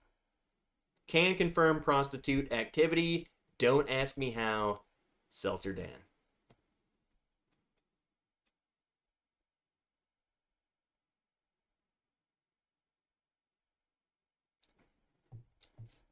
Also, Kevin Campbell just reminded me. He said a weekend of bourbon, cigars, fires, and barbecues, done and done. In the back of this Camp Wrench property, massive bonfire. So it's just kind of like we sit out by, you know what, like it would be so awesome, like just a typical get together type of thing, you know, but except for there's a lot of nerds. So nerdy. I'm literally picturing, like, I hope people come to tent. I'm just picturing like freaking tents all in this field. Like, bro, that would be awesome. People got headlamps like walking around. I don't mind camping, but I don't want to fly with all the gear. And that's the thing, is flying with that gear. What's like the cheapest tent you could get? Like, how cheap can tents go? Because I would buy, if they're like cheap enough, I would buy several of them and just be like, Camp Wrench it. Hey, all I'm saying, in the Army, I've camped with a poncho. And that's it.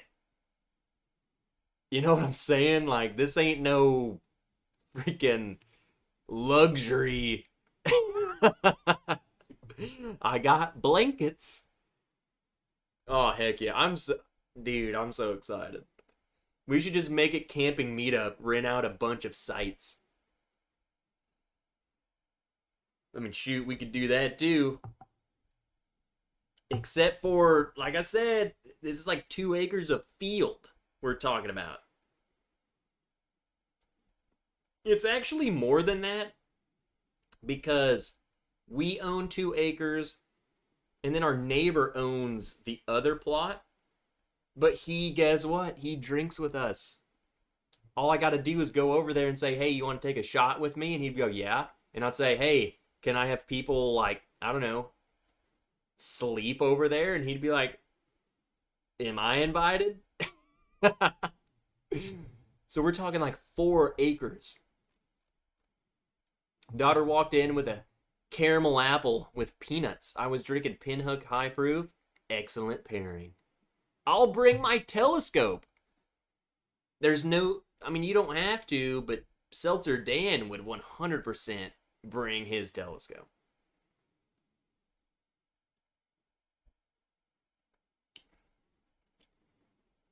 I know what DC was doing. DC, this is what we're drinking tonight. DC wanted to get me drunk. And this is going to do it. I feel it. Like, why is freaking 1792 Foolproof so hot?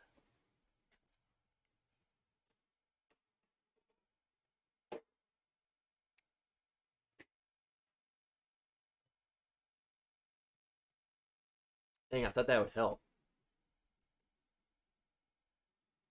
It has made it worse. Crap. Can't tent without my CPAP, brother. This is gonna be epic.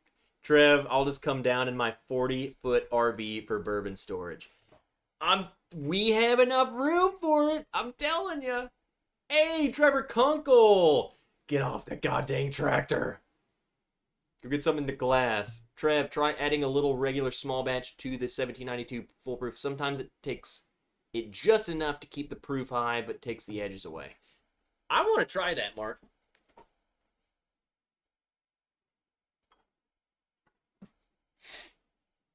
I'm going to try that, because it's definitely rough around the edges. So just a little bit. Boop. We'll keep it on standby. I always pinch a tent when Trev is around. Well, definitely in person, my friend. Because I'm going to kiss you. Bourbon for bacon. Oh, look at Mr. Fancy over here with his poncho. We only had MRE bags to cover our feet.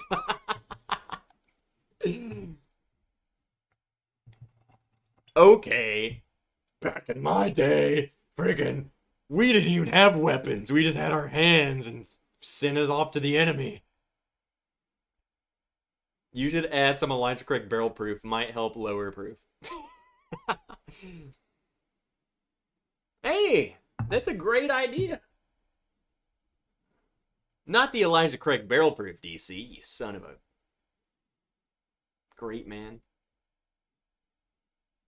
They're gonna mistake a tent meetup as a homeless encampment. Breaking news: homeless encampment set up in the city. You gonna bush hog the place? Bro, Fly Fisher, it's done. Like, this is the most pristine property you've ever seen. There's no, it's mowed. The whole thing is like, it's good. It is the place. I'm not lying. Where's Seltzer Dan? Seltzer Dan, is this not the best place?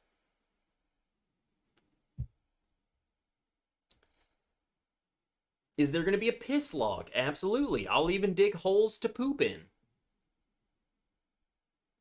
Like, if you want to get weird, we can do that. We can bury poop. I'm gonna put you through basic training. If you come here, Mark, you're pooping in holes.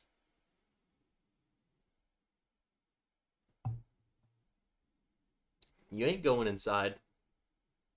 How much is it to rent like a porta potty? You think we would get some porta potty? Because I really don't think everyone's gonna be pooping in holes. I didn't think about that. These are things we got to talk about. We got to think about this. How are people gonna poop? It's $100 a week, bro. So that's $100 for, like, I rent it for a week, but I only need it for the weekend. That ain't bad. We might have to do an entrance fee. $10. Basically to pay for the bathroom. Or there's not even an entrance fee. You can just $5 entrance fee. I don't know, something. There ain't no tickets. We do have a poop shovel. You know, some of the best poops I've ever had. This is gonna sound weird, guys. I remember this one time. We gotta go here. We gotta go to story time. In the middle of Estonia. I remember this. This is how much this stuck with me, right? We were in a tent. We were deep into like Russian freaking territory, wilderness. I had to poop. I was like, well, where am I going to go? And they're like, you got to go out there. I walked like a mile into this freaking forest. I found this like creek bed that was just streaming by. The most peaceful, just, I dug a little hole right next to a tree and I, plopped up behind it, like that. There's a whole technique. I'll teach you guys at Camp Wrench how to properly poop in a hole. Man, it was, I don't know, pooping in Russia. I don't know if it was because it was just, I didn't want to be where I was at. And that little creek just brought me back to home. I don't know what it was. It was the best poop of my life. Best poop. Hands down. I can remember it. I remember digging the hole. How do you remember that? The new autobiography, Peaceful Estonian Poop. I can't remember any other poop that I pooped in Estonia. I can remember a couple. That was the one, though. Pay-per-use porta potty. No! Heck no, I'm not going to do that. I'm not making, this meetup is not to make money. So there will be no profit. Any sort of money that I would... $10 for us nerds, $5 per spouse. No, it's got to be like a clean. This money's going to like the porta potty or food or whatever. Like there ain't gonna be no. Oh, you can bring your spouse and they do nothing. What the freak? What are they? What am I paying for them to get there? I basically just want to ensure that you have somewhere to poop. And the grill. You know, I'm going to be firing up that grill. We'll figure it out. We'll figure it out. I would much rather you... Here's the thing.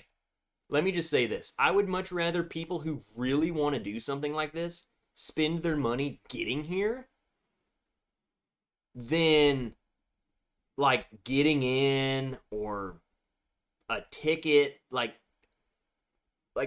if I said, oh, it's $50 to entrance fee, I would much rather you spend $50 in, like, I don't know, a hotel night or $50 out of your plane ticket or something. You know, that's stupid. Charge for campsite. That's fair money. We'll see. I really struggle with it because I don't want people out of pocket, but I want as many people to come and as less money involved as possible.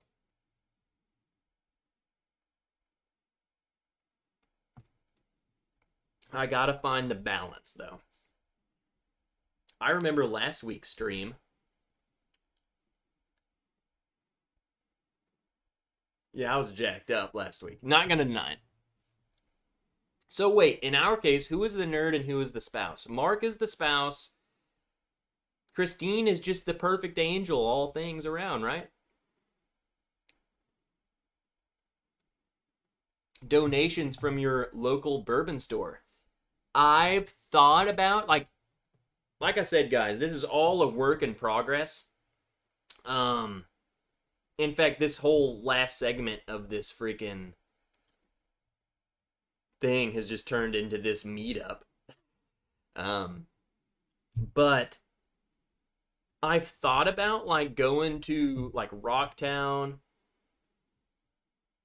going to the local store that I know, like the guy that I know of, who, I mean, he would definitely bring some bottles. I guarantee he would set something up just to have, like, extra little things going on. Like, I guarantee you we would have fun enough, but I would want other... It'd be cool if Rocktown came and set up a booth, you know? Like, come drink freaking Rocktown while you're here and bring some bottles to buy. That'd be cool. They could be a sponsor. Like, maybe they could sponsor the freaking shitter. Starting the Poop-a-Loop, rent a porta potty fund. Bourbon Junkies meetup was awesome at a park. If it was camping overnight, that would be at another level. Well, this park is my property that I own. So I don't have to charge you to stay there, technically. You know what I'm saying? Just this week, I had to take a snake out that... Take a snake out that found its way into our school? What? Are you a freaking vet? $10 a night for camping is fair? And that's the thing, like, I would totally, like, to save you money, like, $10 to camp on the property, but I'm going to tell you, like, that money is going to go into something else. Like a freaking porta potty. My meetup, when we do this meetup, the whole goal is, this is not a money scheme, and I want everyone to spend as little as possible. Jay says, how far are you from Bentonville? I don't know exactly. Let me look. Oh, so that's way up by Fayetteville. Okay. I always get that and Batesville mixed up. I'm 3 hours away. Now, here's the thing. We go up, I wouldn't say often, but it's not a bad drive, and there's a lot to do up there. So if like, are you in Bentonville? Like, I'll gladly come up to Bentonville, hang out. Um, we go to Beaver Lake, we go to Eureka Springs and Fayetteville, so I'll come hang out. Cook a pig in the ground. Well, I don't know how to do that, but I can try. Poop a loop. We've just dubbed this whole thing the poop a loop. Whatever they use to burn the poo holes is legit. Yeah, legit and causing cancer. It's great. We better put Ms. Wrench in charge of logistics or Drunk Trev ain't gonna get any of this done.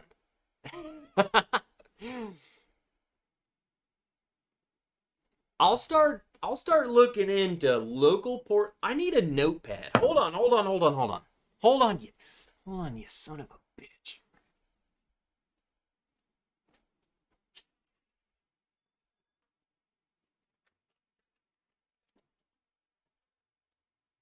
This is what we need.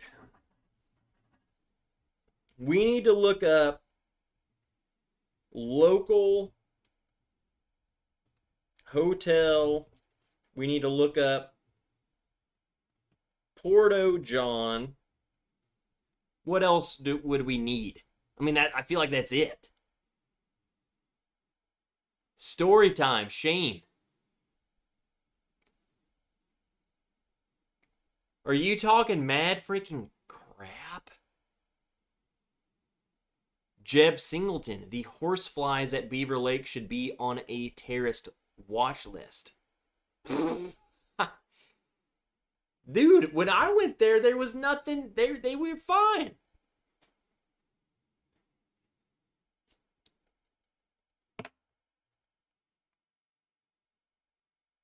Now I gotta start looking at the dates.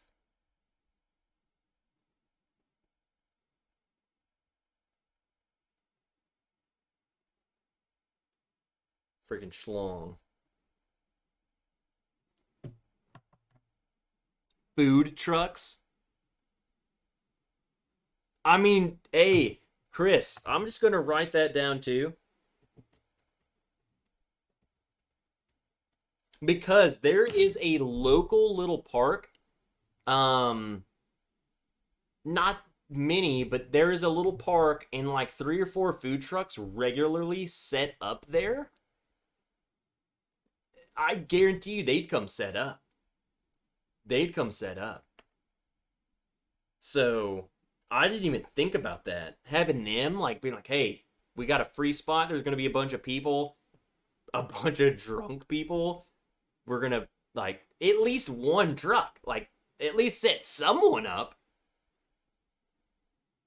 I'm about 30 minutes south of Little Rock. I should be able to come out. Callaway. I'm like 30 minutes north of Little Rock. So why don't we just meet at Rocktown, dude? Let's go have a drink one day. Me and Callaway going on a date.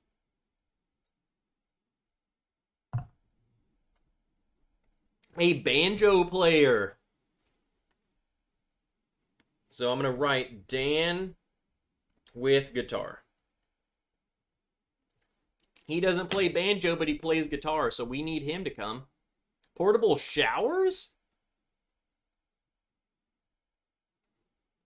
Is there a dress code? No dress code. All right, Chris. See you later, dude. I'm trying to catch everything. Taco truck? Hot red wieners from over in Cabot. Excellent. See, that's what I'm saying, Dustin. There's a lot of freaking food trucks in Cabot, man. I've seen them around. They would come out. I guarantee you they would come and support a local thing in the local city, the populace. They'd come out. Portable showers. Like, I'll write it down. But, like, baby wipes. What are you talking about? Just baby wipe, man. That's on the bottom of the list. Dress code, must wear clothes, at least a Speedo. What I'm saying is, like, I better not see no freaking thing. I better not see no cooch, and I better not see no thing. you know, a nipple or two. I lived in Germany. I don't notice them, but I better not see no thing. Metallica must be on the list. Well, that's a freaking goddamn given. Minimum teeth requirement 3. Got to have 3 teeth. You got to be able to chew meat. That's meat. If you can't eat meat, you're out.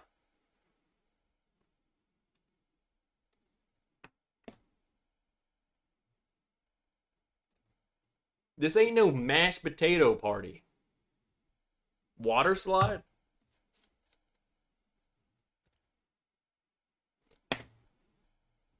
A water slide? Not a water slide. You know what we should do is one of those redneck, um, you get the whole, it's like that sheet, like a big old plastic sheet, and you just lube it up. You get baby oil and freaking anal lube and just all over that.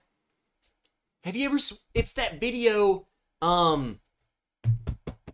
it's like beer pong, or not beer pong, flip cup, but you run and you slide, like you just slide down the thing to the table, and then you jump up and you do the flip cup.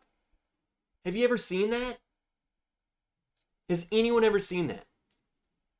You get this huge, I don't even know what kind of plastic this is. Like Dexter Killing People plastic. It's just huge. A huge plastic covering. And you lube it up and you race. So the team starts at the slip and slide. And you run and slide to the table, and then you do the flip cup. If I can find the video, I will link you guys to the video. It is awesome. It is awesome. Like, tell me a bunch of drunk people with bourbon, that would not be the best thing ever. Would you not pay to see freaking Stephen Holtzclaw sprint full speed at this anal lube plastic covering and do flip cup? I would do that.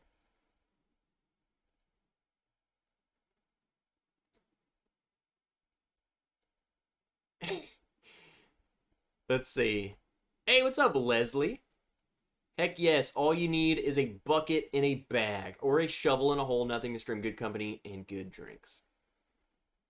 Farm Supply should have the plastic sheeting. I don't know what it's called, but it's definitely just some sort of, like, that white plastic.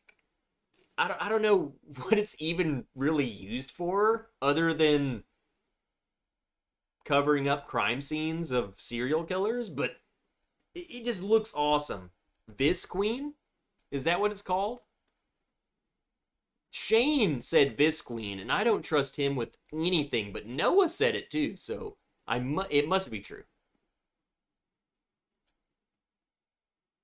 What is Visqueen?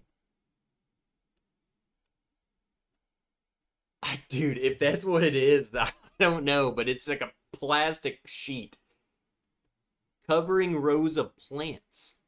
Huh.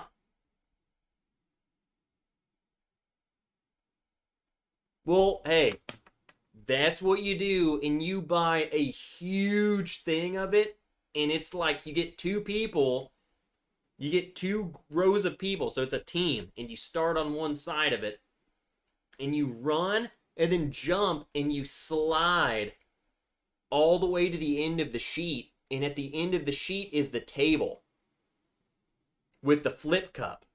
Have you ever played that? So when you slide, you go and you flip your one cup, and then your next teammate comes freaking lubing down.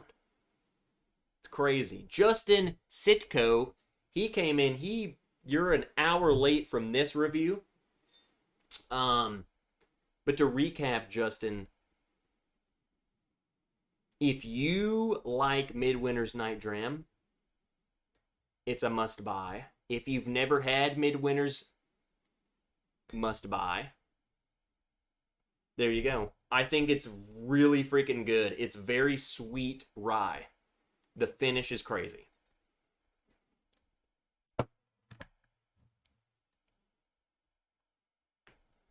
The 20 by 100 foot 6 mil poly is 150 at Home Depot. That's not bad at all. And that's a huge amount of freaking slip and slide. Jake McKee, $20 super chat. Recap tonight. We have talked about porter potties, crapping in holes, butt slides, pitching tents, sleeping in a van down by the river, off the rails, and I love it.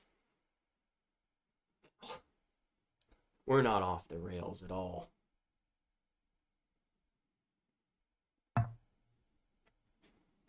Update your homeowner's insurance policy. I might have to do a waiver. Like, you sign this and you can't sue me.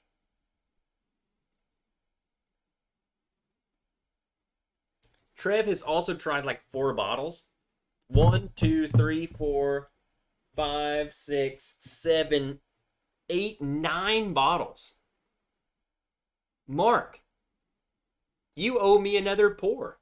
You have to drink another bottle. Now, I don't know. Steven says that's a good idea. I don't know, like, how legit of a waiver, like, you know what I'm saying? Like, does it have to be through somebody, or does it have to be, or can I just type something up, and if you sign it, then I can just, like, that's legally bound? Like, if you try to sue me, I can be like, well, hey, he signed this piece of paper. You know what I'm saying? Like, that's his signature. He signed it. You know? I don't know. Or does it have to, like, go through an organization? I don't know. Here's my thing. If I'm going to be having... I don't think anyone who would literally fly to Arkansas or drive to Arkansas would do that. You never know. But, like, I'm totally planning on a slip and slide. And if someone, like, I guarantee you, Mark Vasco, he about to break his freaking wrist in half. So when that thing is like this, but the other way, it like this, you know, like, it's on you, bro. Like, I'll cast you. That on you. Email.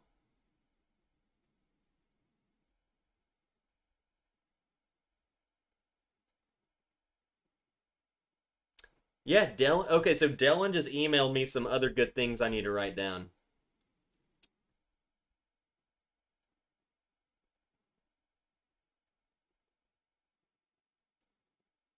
Let me write this down, because Dylan brought up some good points that we haven't thought about. Is garbage. The garbage thing, I'm not worried about, because we could handle that, and I'll just go toss it at the dump. But I'm going to do garbage. But something else is that he asked about, make sure permits. Because if there's this many people camping, they might require a permit. Now, I don't know.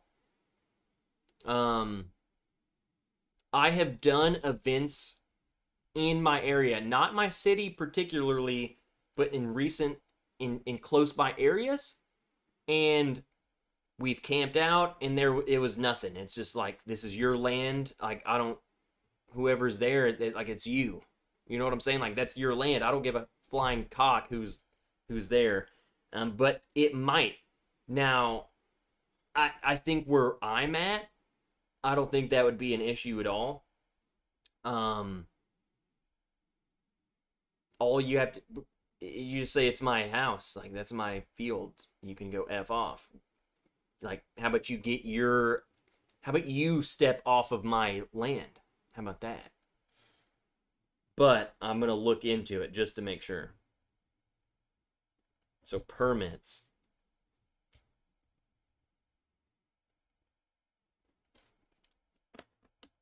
So, I think, I don't know, in the South, I don't know, dude. I feel like they're much more like, how would you get your freaking cock off my land? Did I invite you here? No. So how about you go stand on the road and like you can talk to me from there. Make that part of the meetup. If you camp out, you help clean up the next day. And that's the thing. I'm gonna have rules, guys. I'm gonna have rules, and they're very simple. You throw your freaking crap in a trash bag. There is no cleaning up. You know what I'm saying? Like, clean up yourself. Throw your stuff in a trash bag. There is no cleanup. It's just taking the bag and going and throwing it away. It's just called being an adult. Part of the meetup, don't be a dick. I don't know. You're done with your thing? How about you walk 13 feet that way? Honestly, the few extra steps might help you. It might help you sober up, but put it in the goddamn trash can. Wasn't any cleanup at the PJ. That's what I'm saying. There shouldn't be meat. The people who are coming to this aren't degenerates. These aren't outsiders. It's you guys. So I don't think like, oh, I'm done. Toss the cup. Like, that ain't gonna happen. There is no date, Eric, because this is all in the talks, but it seems like a lot of people are in. And probably, I would say the best bet just for everyone is like late spring, early summer, just because, I mean, we could do summer, but it's hot. It's hot here. And you don't want to go hang out in a field in the scorching heat. You know what I'm saying? What time is it? Let's do one more pour for all of those who are still here. We'll be there. Any target practice? No, William. The field is actually it's still in city limits. There you can't shoot there, unfortunately. No, and two, I probably wouldn't want to shoot with a bunch of drunk people anyway. I mean, it's not. I would probably allow it. Cornhole, guaranteed cornhole tournament. I've already. That's another thing. When this is serious, I have a cornhole set. I'm gonna go buy, if when this comes to fruition, I'm gonna buy more cornhole. Do you guys like croquet? I could set up a croquet thing.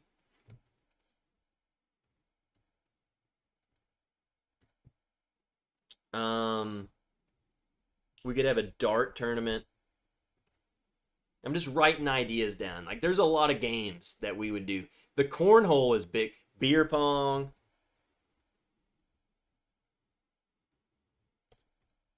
The slip in slide flip cup. I'd pay to see half of you guys do that. Hide and seek. Oh, bocce ball. Is that the thing where you throw, it's like the balls, you get these two thick balls and you throw them on a rope? Hey, what's up, West Tenant? Jarts lawn dart. Ooh, jarts? Is that what they're called nowadays? I know lawn dart. I don't know jart. That'd be fun, though. We'll do jart. Lawn dart. So when sober me looks back at this and I say, what the F is a jart? Hide and seek. Bro, there's no way I'm letting you drunk freaking fools go hide and seek in the woods by the house. You would get lost. Bocce ball.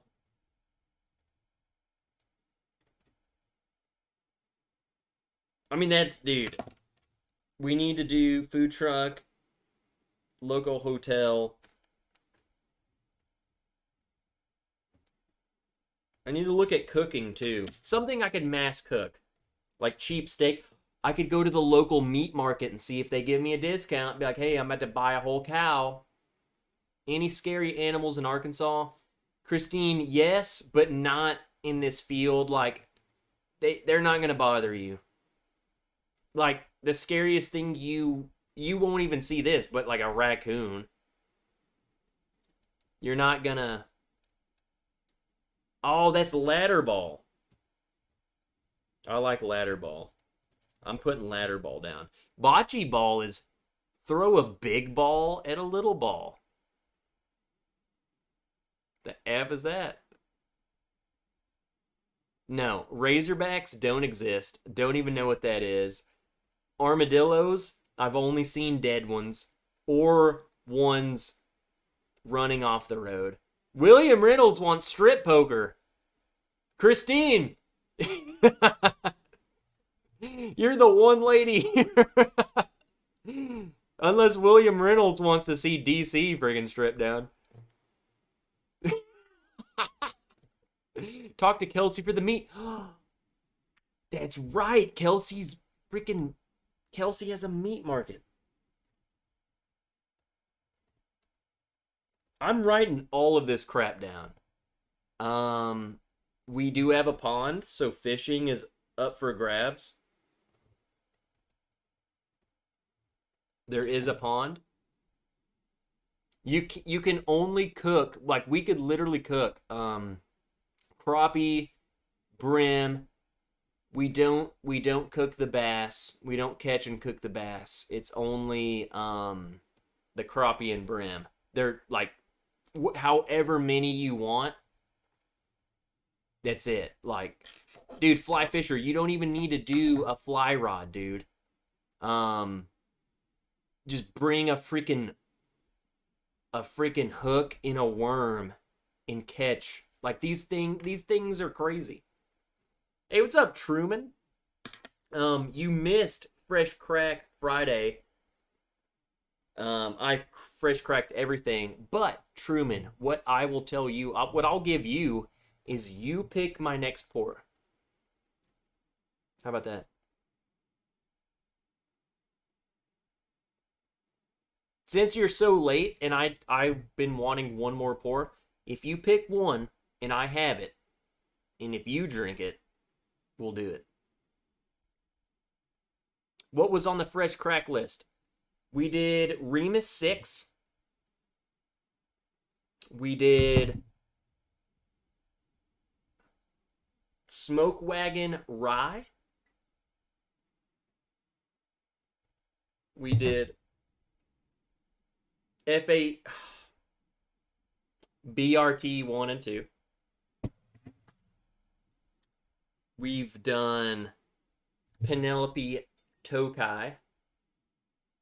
We've done 1792 Foolproof. We've mixed a little bit of this. We freaking did a little bit of this. We did a little bit of this. Washer toss? Bubblegum and hook? You'd probably catch something. Free massages. I'll set up a massage table. We have a whole list, man. Another thing I need to look into, where's the permit section? I need to look into lawyer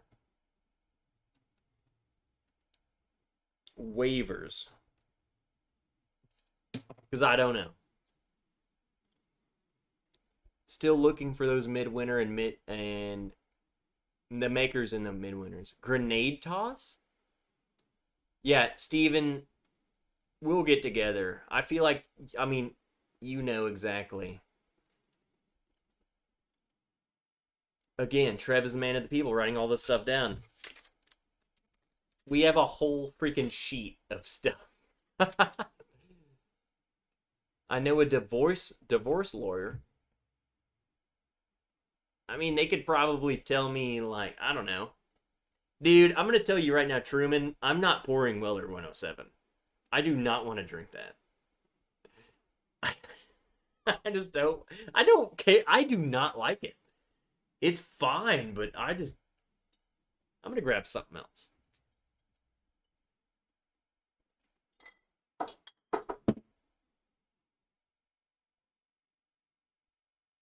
Is anyone drinking anything? Like, whoever's still here, if you have something that you want to drink with me,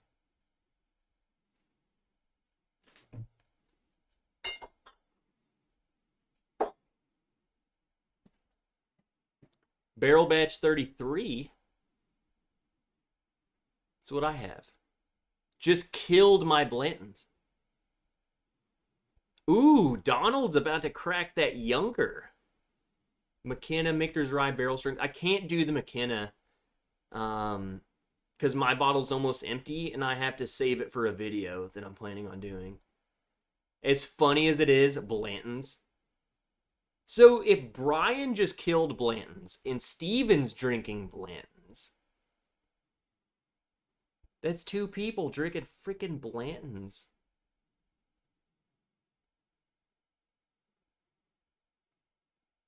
ECB 522. Still drinking Lost Monarch. Old Ezra 7.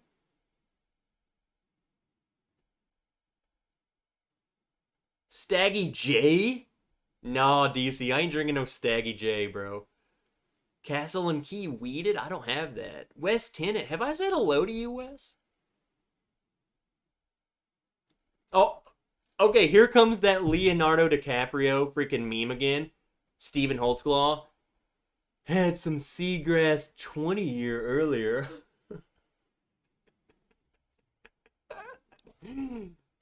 I hope you guys know what freaking review or the meme I'm talking about.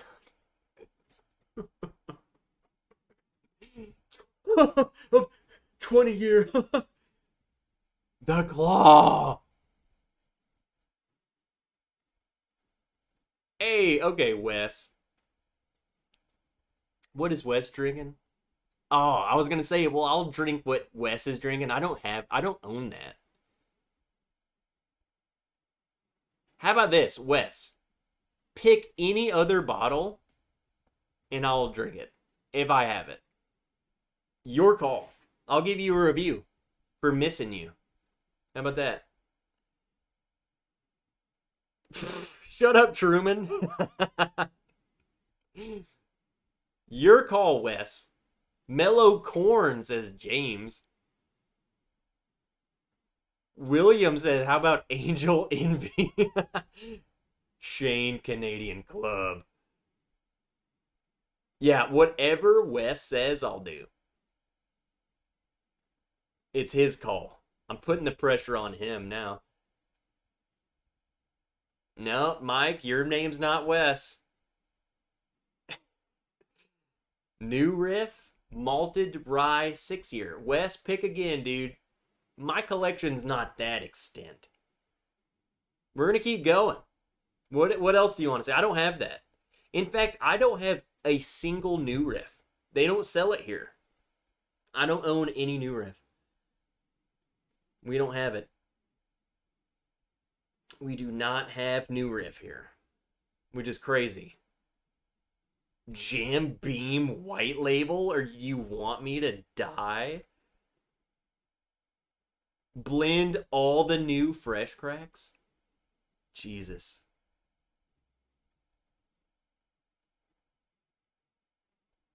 I'm waiting on Wes. That's the face! That's the face, except for it was on that other guy. That was the other guy. That was the face. That was the face that was Steven.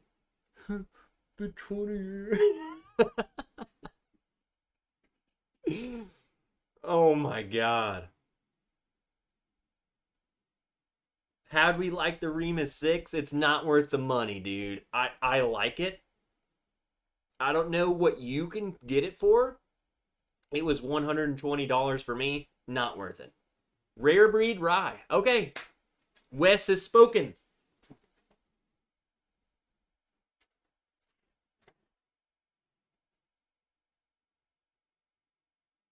Where the F is my rare breed rye?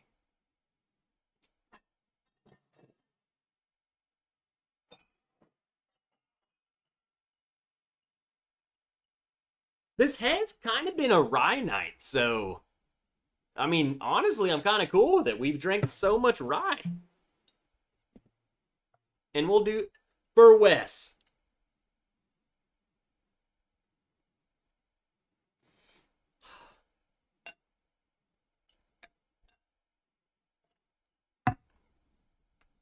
Did anyone else think the Frankenstein blend was set up and scripted for a big shocker ending that ADHD was Jimmy McGill?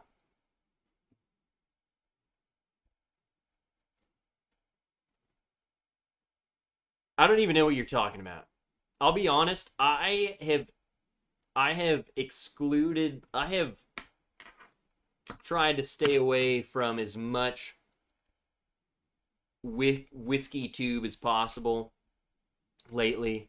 Nothing personal, just mental health things.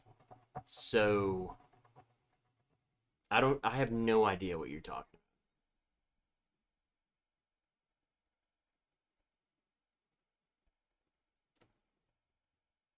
I'm just gonna smell this rye now. Is this the non-chill filtered? Yes. Rare breed, barrel proof rye, non-chill filtered.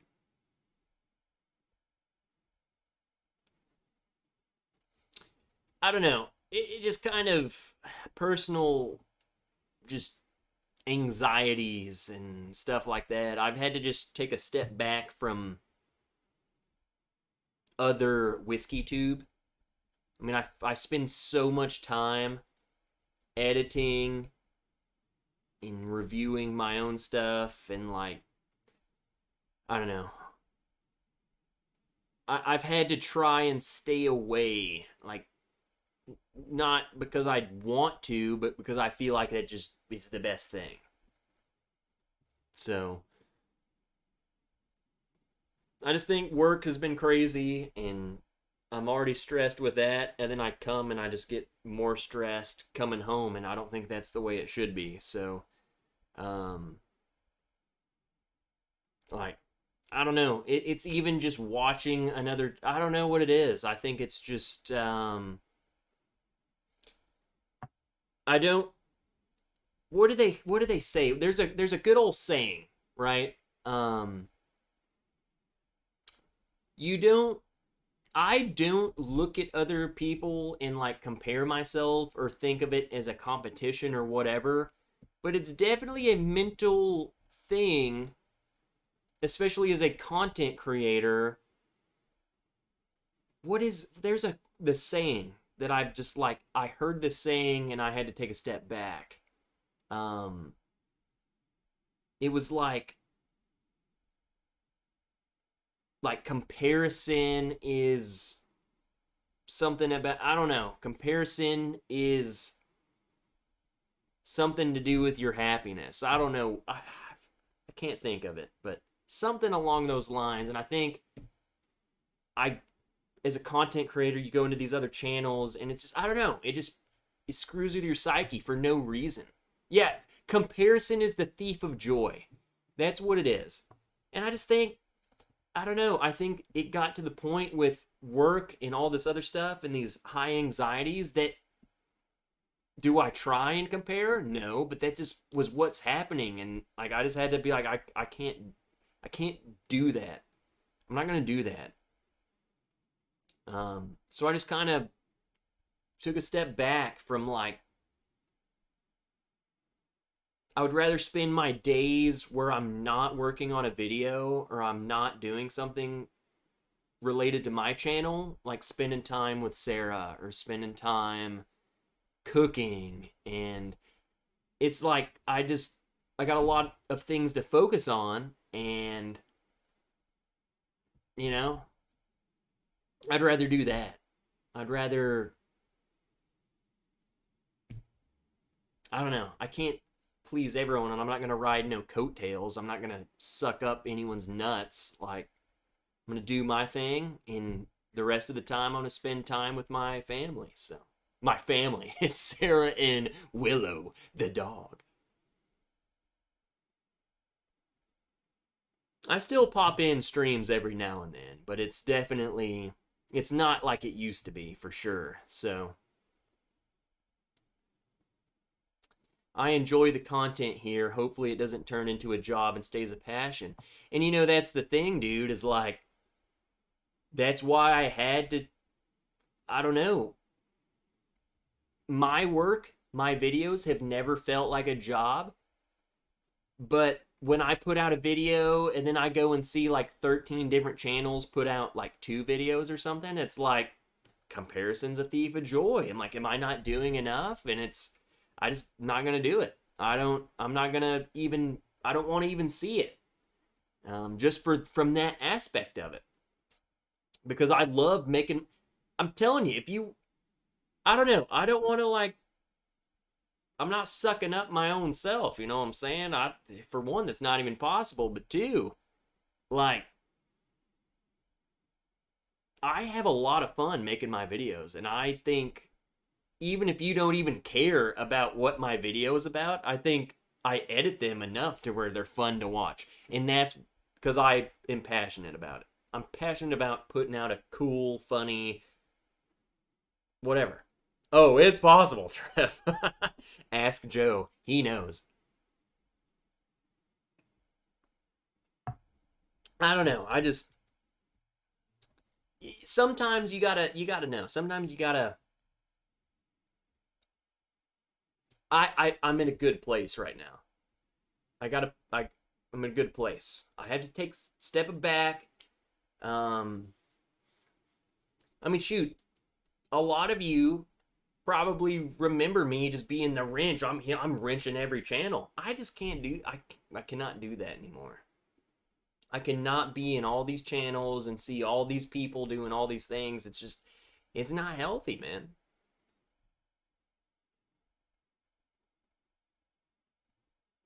You just gotta, I don't know. Hey, Bourbon Noob, freaking Patrick, what are you up to nowadays, dude?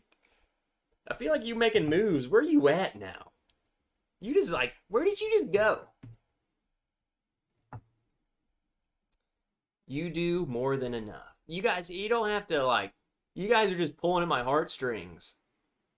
But like, I like to be real over here, you know? And I like to give you a side of things that probably no other channel will even talk about. I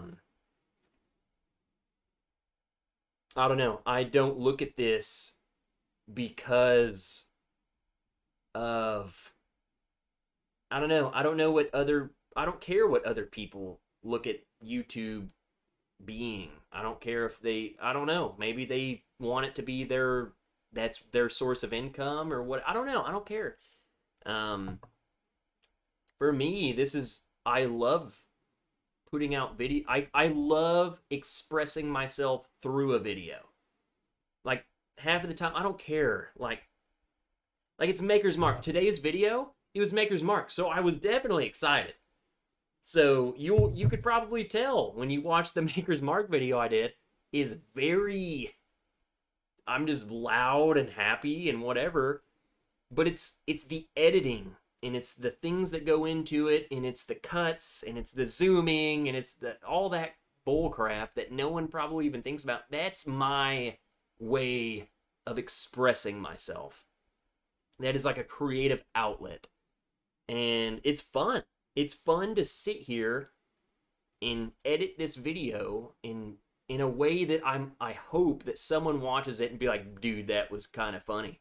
What he just said. The way he zoomed, whatever. I hope someone watches it and is like, wow, that's kind of funny. Or they're like, wow, this bottle, the way he talked about, I don't know. It's just, it's fun. It's fun for me.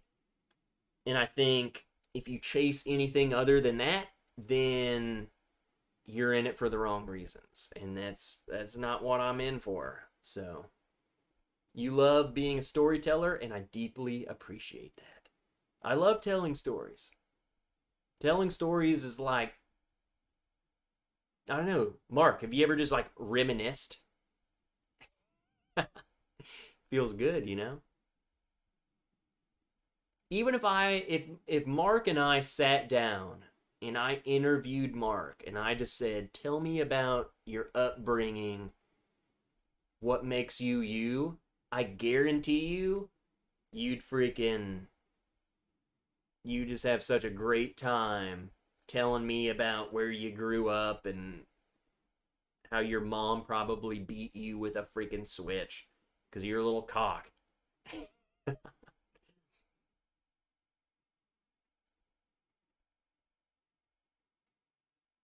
Ryan Jones. What's up, Ryan?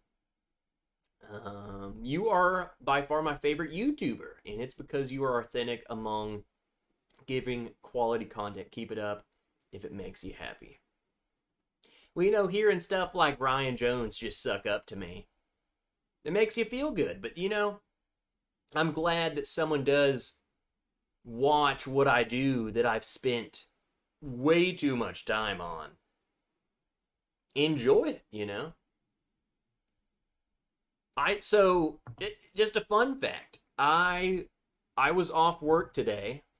Again, surprise, I have a freaking job. I work for a living. YouTube is just supplementary. Majority of the money goes into Patreon rewards, to be honest. So, there's like no profit really. I was off work today. I got out of bed about 8. I'm not gonna lie. I'm not gonna pull your chain. I'm not gonna yank your chain, Mark. I'm not gonna yank on you, dude. Not until we're in a tent together. Played some video games until about 10. Went to the gym. Got home around 11. And I worked from 11 maybe till 4 editing this video.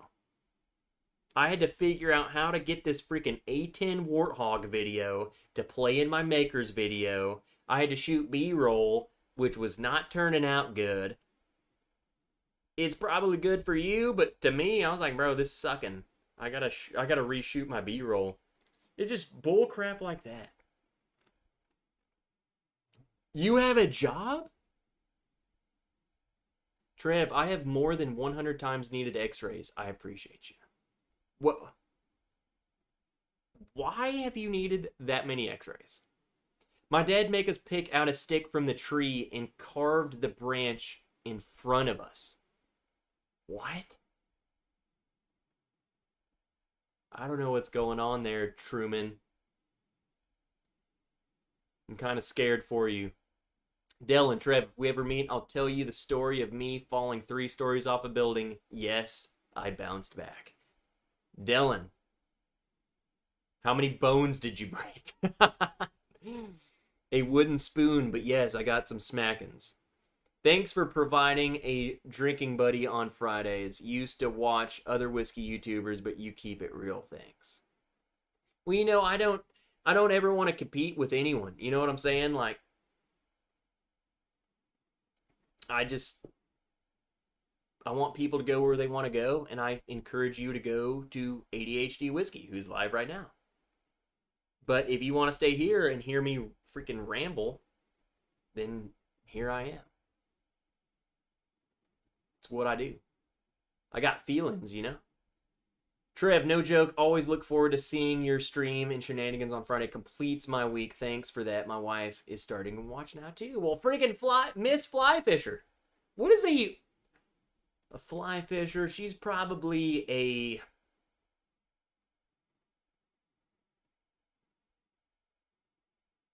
I'm trying to think of some mean fishing thing, but I can't come up with any. Because that'll get her to stay.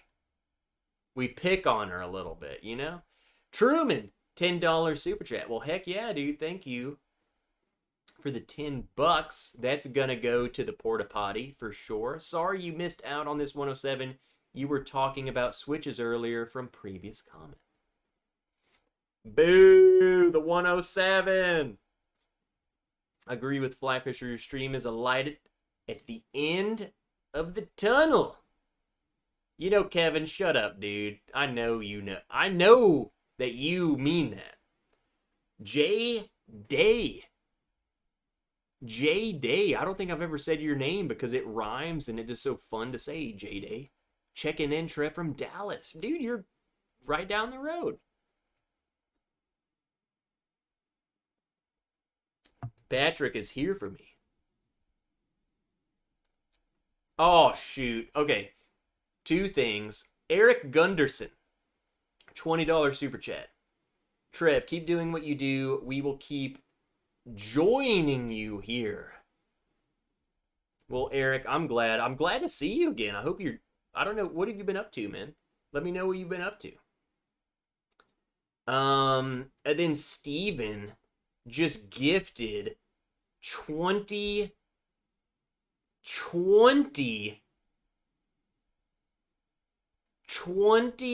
Bourbon Wrench memberships. Now, I'm saying that because we're about to have 20 fireworks go off for every person who just got gifted, I think. Maybe not.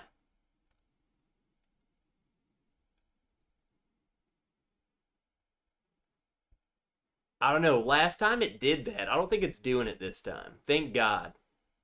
It might. Yep, there we go. We about to have 20 fireworks. Thanks, Steven. Here we go. It's going to take the rest of... I'm going to stay live until all of these come through.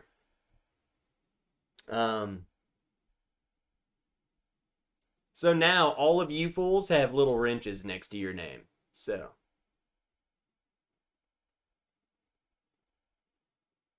Brian, you already have a wrench, but you also were gifted a membership. So you have a silver wrench, dude. You have a silver wrench, Brian.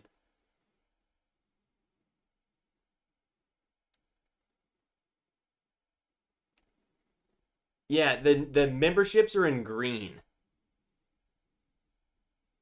Jesus Christ. So, Steven, what do you want me to pour? Tony Two Toes, what's up, dude? And your two toes? Ooh, the silver wrench. Steven, and there's a couple people like Steven. Hold on, I missed Mike Franklin's super chat, who's also red wrenches. $20 super chat from the legend himself. Thanks for the entertainment. Cheers, Mike Franklin, dude. I hope it makes your week go by good too, dude. If you see these red wrenches, these fools are about to be promoted to... I don't even know. Dustin, I don't know what the next wrench is, but they're this close to upgrading. So we got Mark Vasco with a silver wrench. Some bronze wrenches in here. Steven says, whatever you want, dude. No. No. Your pick... I don't want to pick. I want someone to tell me what to drink, so you pick it, dude. Aaron Thompson. Aaron just... Is Aaron in here? He's got to be. Why else would he update his tier right now? Aaron. Who is Aaron? He just upped his tier.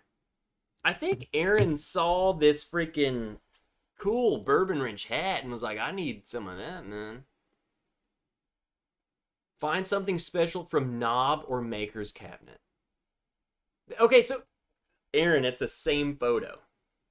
That is Aaron. Aaron is here. Aaron updated his Patreon tier, so heck yeah. We call out all the Patreon joiners. Whoa. I missed one. Ed Williams. How did I miss that? Is Ed Williams still here? How did I miss that? Ed, are you here? Holy crap.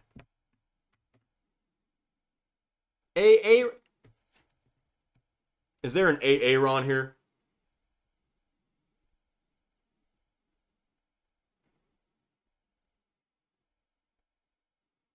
Aaron. Where you at? Okay, pick another. Steven wants me to drink another rye, huh? Don't mind if I do, Steven. Because we're partying tonight. I don't know why. This just turned into. We're talking about feelings. We're talking about freaking Aaron.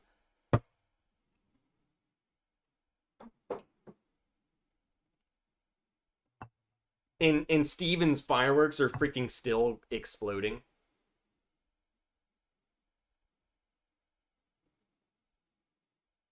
Freaking Patrick Starkey freaking just edited his tier to the ultimate nerd. I'm gonna have to rename all of these things.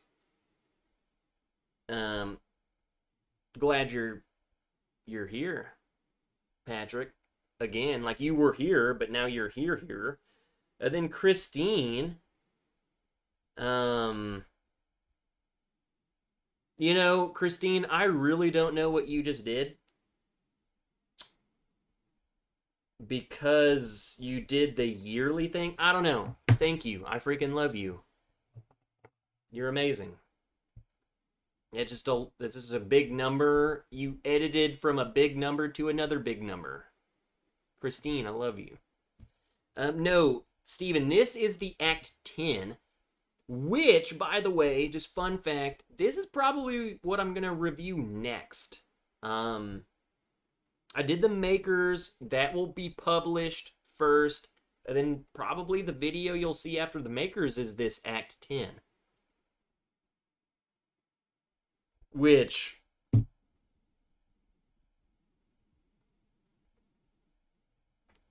oh no, I'm just gonna make some weird faces. It's some good freaking crap. Bourbon of the week! Holy crap! Am I late or right? You're right on time, my friend. We're on par for all night. Just kidding. I got a big day tomorrow. I'm just having... there's... everyone in the chat is so chatty that I don't want to end.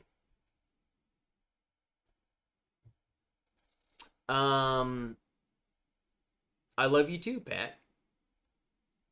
I missed where you said you went. Did you say you went to, like, New Mexico? Or did I just make that up? Albuquerque. Dang, you went from freaking Seattle area to New... I couldn't do it. I couldn't do that. I couldn't go from, like, that weather to that weather. Has anyone found the Midwinter's Night Dream Encore? Andrew, I go to my channel. I literally put out a video of the Encore. I did a review of this bottle, dude. Hey, how about this? How about this? Next week, we're going to do a giveaway. We'll do a bottle giveaway. We'll do some sample giveaways. We'll do a Black Glen giveaway. I'm saying this because next week's going to suck for me. In terms of DC, the flight that he sent me is like, I'm going to be punished. So we'll just make it a fun night of you guys can laugh at me. I'll give away some stuff. I'll get some bottles to get. We'll make it a big thing. It's Halloween. We'll make it big. I'll give some samples of the Midwinter's Encore. We'll do a pack, like an Encore and the Act 10. Like you get both of them. And then maybe a bottle or two. I already have a bottle I want to give away. I'll go get another one. We'll make it a big old thing. We'll add some sample or a bottle too. Well, Dave is in.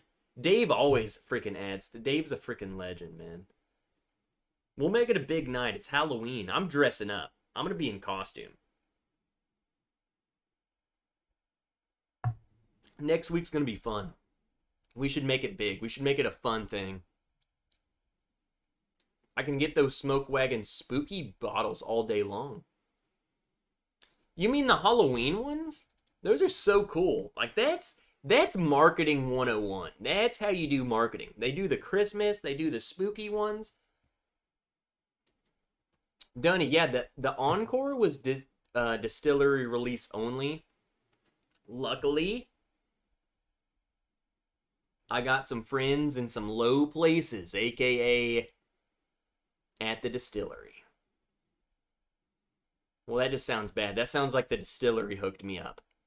Someone went to the distillery for me, and they got me one. Man. I don't know which one I like better.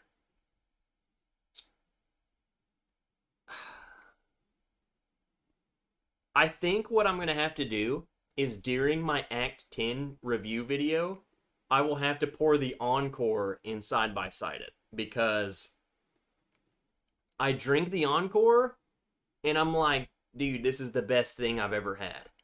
And then I drink this and I'm like, that's like the best midwinters I've ever had. So I don't know.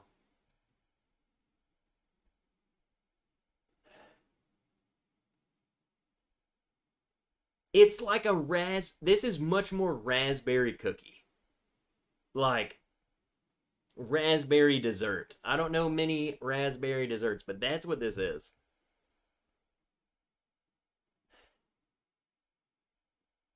It smells like a bourbon. It smells bourbon. Like, it's a rye that if I was blindfolded and said, name the bourbon or whatever, I would never call this a rye. I couldn't do it. I think the finish really just makes it bourbon territory. And I think that's why it's so successful for bourbon people.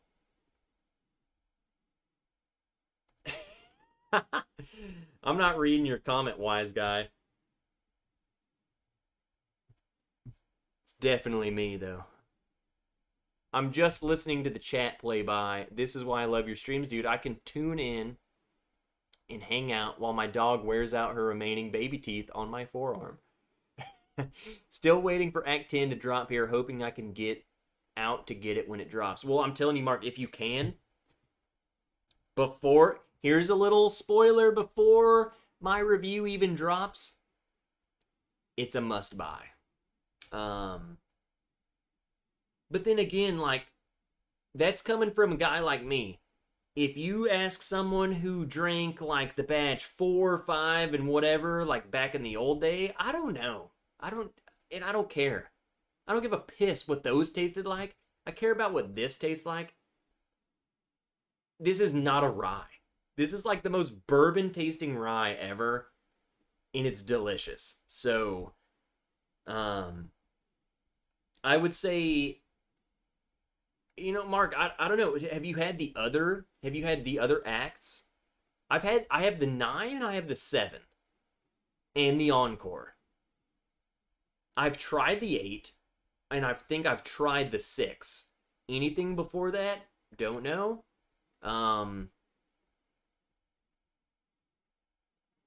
So I can only speak on those. We luckily got the Encore. So you have the Encore. I don't know. That's my If you like the Encore, you definitely need this, is what I'm saying. Because I drink the Encore and I say this is definitely my favorite. And then I try this. It throws a wrench into things. So even if it is less good than the Encore, it's close enough to make you question it. So to me, that's good enough. You know? You have enough drinks in you. Does it really matter? Can you really pick the nuance? No, it's good enough.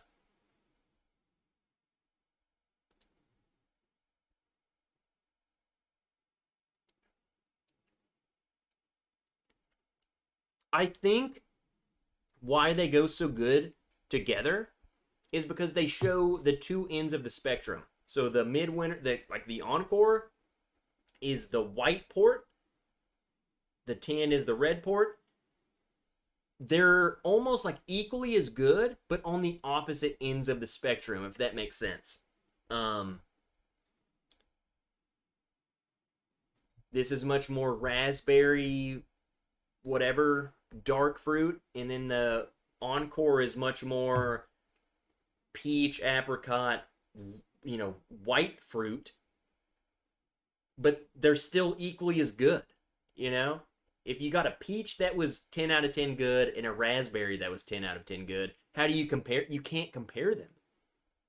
I think that's what I have a problem with, is trying to compare them. You can't. It's like two different fruits. How can you compare a freaking apple to a blackberry? It's just not even the same thing. That's my argument. They're both really good. Which one you like more is just personal preference. I had the 9 also, and it was enjoyable. I liked the 9 too. So you need to, if you see the 10, get it. They do stand out on their own. They're similar. That's what's hard, is they stand out, but they're similar. Like, I think they really thought hard and blended this well. You just need to get it. Mark, I've analyzed you. Just get it. You need to get it. Don't ask anymore. Trev, you're a legend. William, you're a freaking legend, dude. I have a question for William. How often did you eat while in the field in Vietnam? How about that?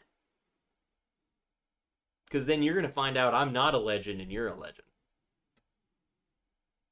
Proves me right, Trev. Aaron Mudge dropped over Chicago today, turned it down, and got Joseph Magnus Cigar Blend instead. Those are really good bottles. The Cigar Blend. So Aaron, I don't know. I can't speak for if you did the right choice or not, but Cigar Blend is really good. So doesn't even matter. You won. And then Bourbon of the Week. He said, just got the BRT 01 and 02. Which one are you more excited for? Try the 02 first, then try the 1. I think the 1 is better. How about that? Spoiler alert. The 1 is better.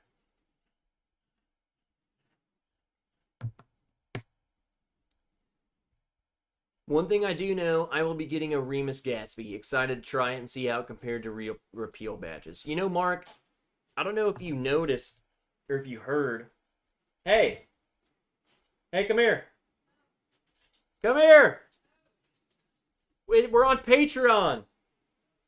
They just got to say hello. I tried to convince her. She was right there. She was right outside the door. Anyway, the Gatsby.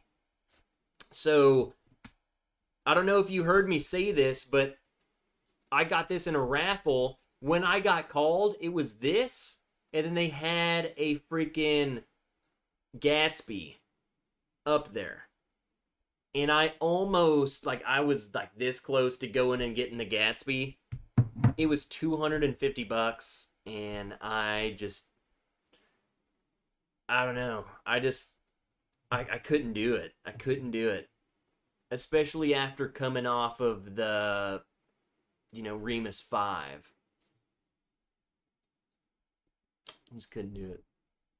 I'm so happy that you made the A10 connection with the makers.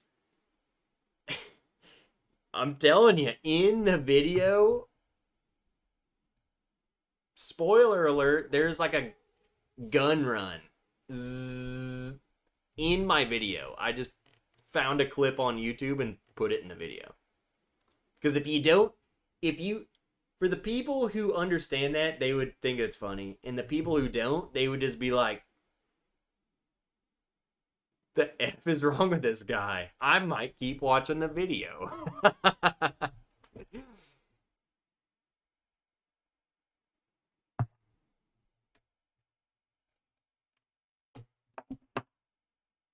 All right, guys. Let's wrap her up. It's been 3 hours.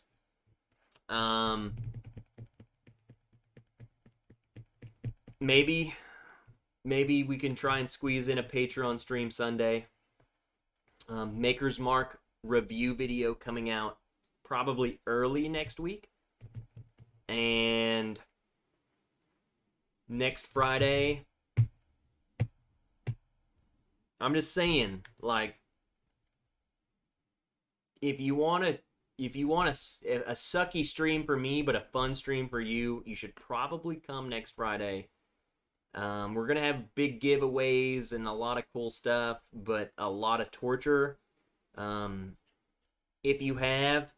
Here's the thing, I will challenge all of you, if you have a Halloween costume and you watch my live stream next Friday, if you tag me in your costume, I'm gonna post all of that. I'll be in my costume. It's gonna be bad. It's gonna be bad. We're gonna have fun. It's Halloween, whatever. Freaking, DC probably sent me deer piss in a bottle. I don't know. It's gonna be bad. I'm 4 or 5 away from 666 subs. Uh-oh. Can 4 or 5 of you go and subscribe to Independent Joe? You got to take a screenshot when you hit 666. That way when you do your 666 barrel proof rye review, you can have that. Go subscribe to Independent Joe. He's a Marine. He eats crayons. You know, he's not like, he eats yellow crayons. He's not the most intelligent person. I mean, I would choose red every day. He physically will not eat those. So, it's you get what you get. You get the yellow guy. It's whatever. Go subscribe to him. He's very yellow. Like, he's like a white crayon eater. Like, what a useless crayon. Does a white crayon even show up on anything? That's Independent Joe. So go give him some love. He's the white crayon.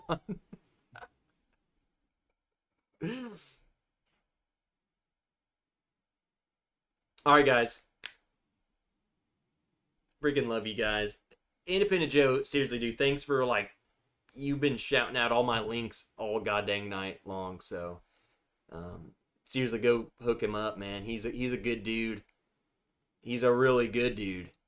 As much crap as I want to talk about him and how worthless he is as a white crayon, but he's a great dude. So again, let's stay tuned for the Patreon stream. Stay tuned for barrel pick information, Patreons. I'm sorry that I couldn't give you more, but like, we're there. We are there. Just thank you for being patient. And all the crap coming next week, so. Oh, he hit 666. There you go.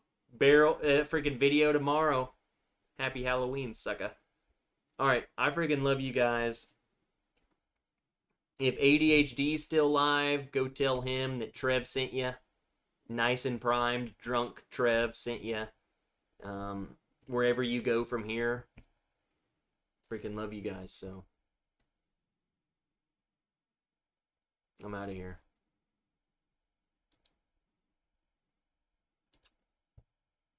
I love how it focuses on my knife hand. There we go. Finally pulled up. I'm out of here. Love you guys. Finally. God dang. I didn't love you guys that much, but now I really love you. Friggin' nerds. See ya.